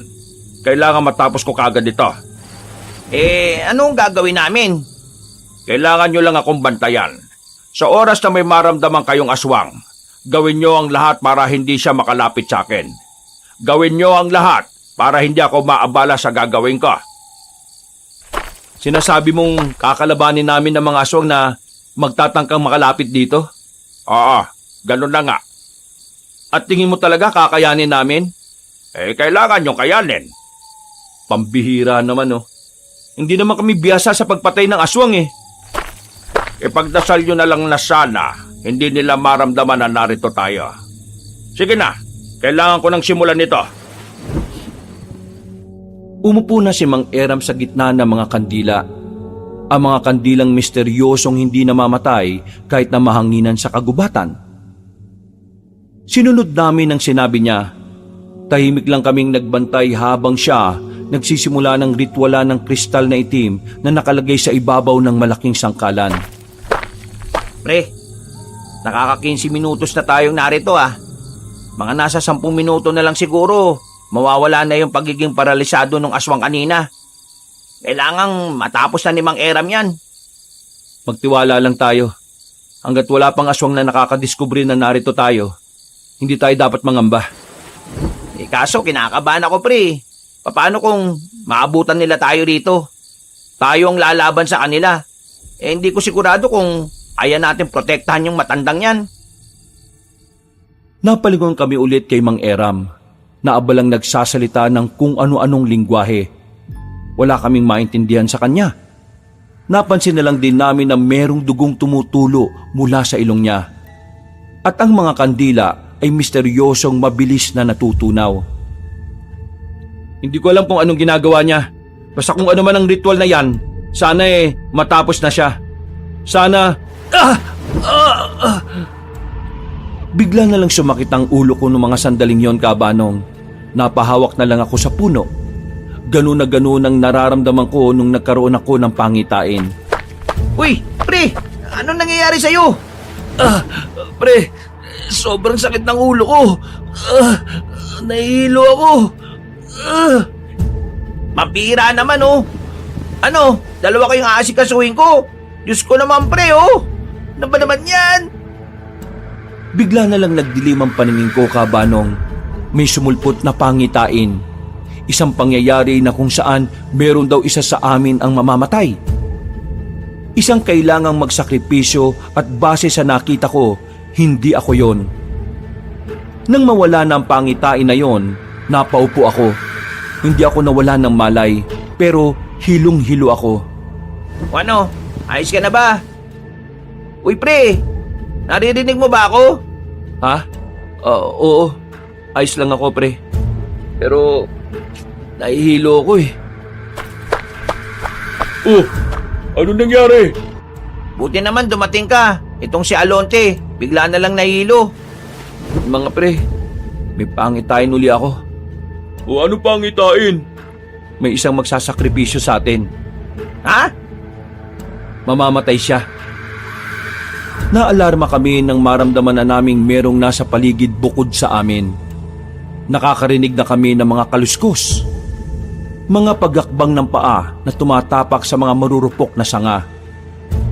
Sinubukan kong tumayo kahit na mahilo-hilo pa ako. Pagtingin namin kay Mang Eram, hindi pa rin siya tapos sa ginagawa niya. Pre, tapos na yung kalahating oras na paralisado yung matandang aswang. Tapos parang nandito na sila lahat oh. Ano gagawin natin? Sandali lang. Hayaan niyo muna akong huminga. Okay na nga muna yung itak na yon. Magpahinga ka dyan sa gilid. Kami na muna ni Tonyong bahala rito kay Mang Eram. Hindi nagtagal, nakarinig na kami ng mga angil. Sa puntong yon, tuluyan ang nagtindigan ng mga balahibo namin. Muli kong sinubukang tumayo. Tinis ko ang sakit ng ulo ko. Kinuha ko ang itak ni Mang Eram. Kahit na anong mangyari, kailangan makatapos si Mang Eram. Patunayan natin na hindi totoo ang pangitain mo. Walang mamamatay ngayong gabi. Manda kayo. Palakas na ng palakas ang angin nila. Maya-maya pa, biglang lumitaw ang aswang sa gilid. Nakakatakot ang mga mukha nila. Mga naglalaway habang nakalabas ang mahahaba nilang dila. Ang mga kuko nila ay matatalim at nagdadala sa amin ng matinding takot. Dahil alam namin, yun ang maaring maging dahilan ng aming kamatayan. Pinalibutan namin si Mang Eram. Handang-handa na kaming makipaglaban nung mga sandaling yon nang biglang dumilat si Mang Eram at nagsalita. Ipagkaloob ang liwanag upang gapiin ang kadiliman. Ngayong gabi, ating wawakasan ang mapangahas at mapanganib na pangarap ng kasamaan. Paraiso ng langit, samahan mo kaming wasakin ang susi ng kanilang pagiging immortal. Kinuha ni Mang Eram ang daladala nitong martilyo. Malakas nitong pinalo ang kristal sa ibabaw ng sangkalan. Nawasak yun at kumislap pa ng ilang segundo. Nang mawala ang liwanag, nakita na lang namin na nakahandusay na ang mga aswang na makakalapit na sana sa amin. Wala na, tapos na. Wala na mga aswang. Wala na mga aswang ang magiging immortal. Ibig niyong sabihin, nakadepende ang buhay sa kristal? Oo. Nagulat nga ako eh. Ngayon ko lang din nalaman. Ang akala ko lang para lang ito sa pagiging immortal nila. Patay na rin kaya yung pinuno nila? Kung ito nga mga aswang na nandito namatay bigla ng ganong kadali, di malamang wala na rin yung amo nila. Ang mahalaga ngayon wala na ang kristal. Naglakad na kami paalis sa lugar na yon, Kabanong. Nang makarating na kami sa kalsada, doon na namin nakita ang matandang aswang. Nakatayo siya sa gitna ng daan. Galit na galit at parang hinihintay niya talaga kami. Sa puntong ito, bigla na namang umandar ang kaba namin. Ang buong akala kasi namin ay natapos na ang problema namin sa mga aswang. Pero meron pa palang natira.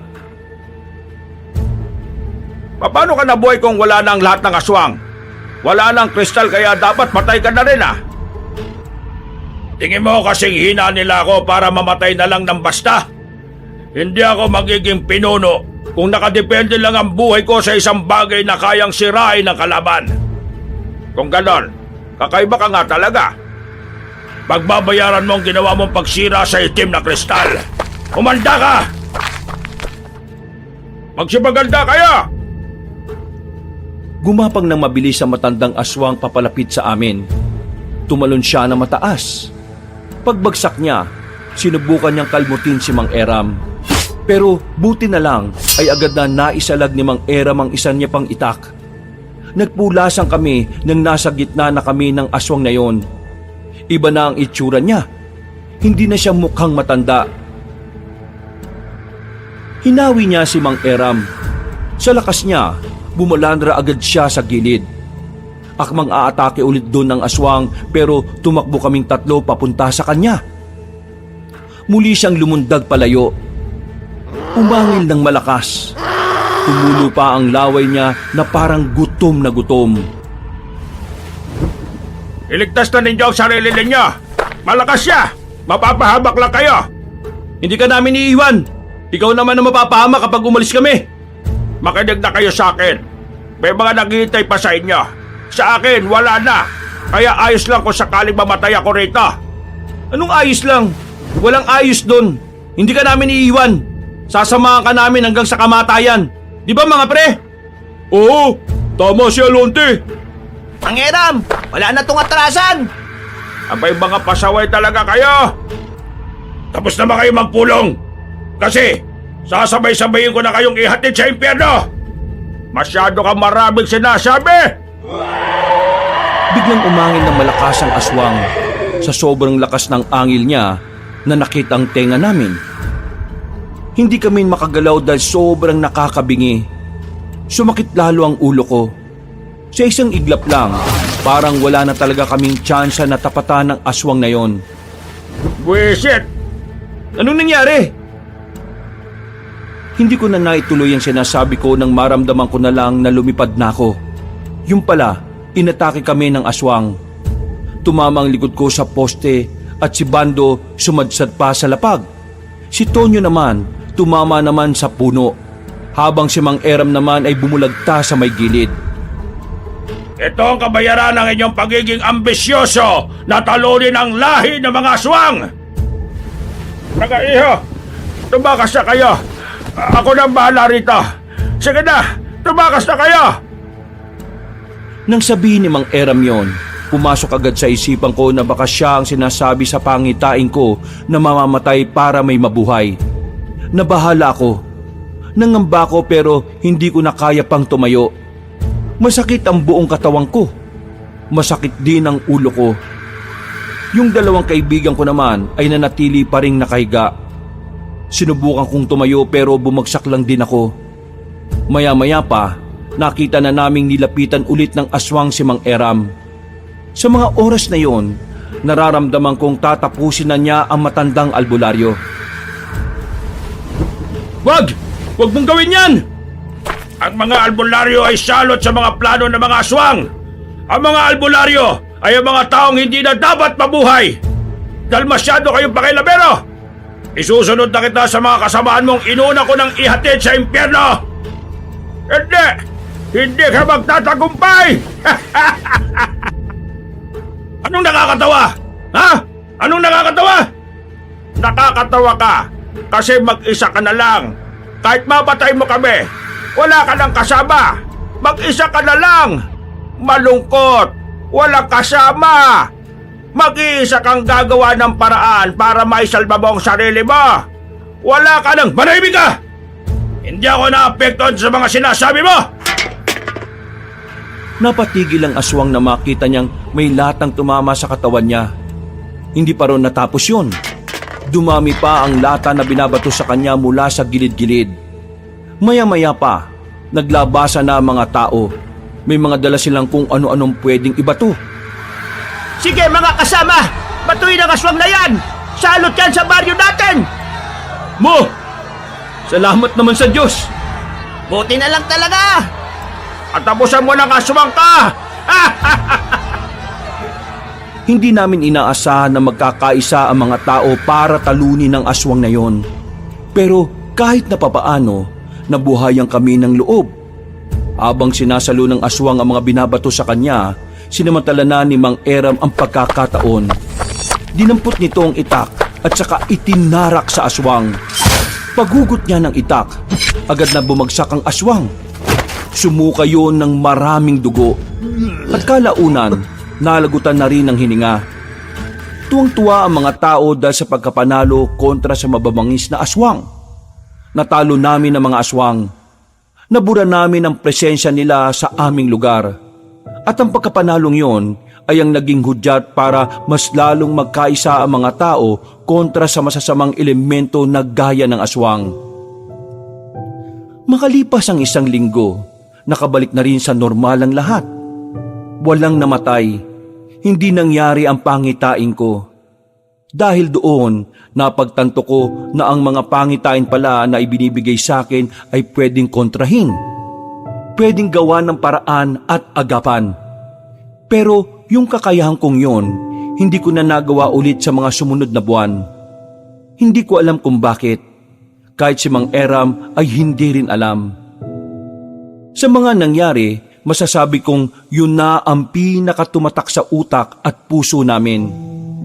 Doon namin napatunayan na ang pagkakaisa at tiwala sa isa't isa ay mas makapangyarihan pa kaysa sa kahit na anong puwersa ng kadiliman.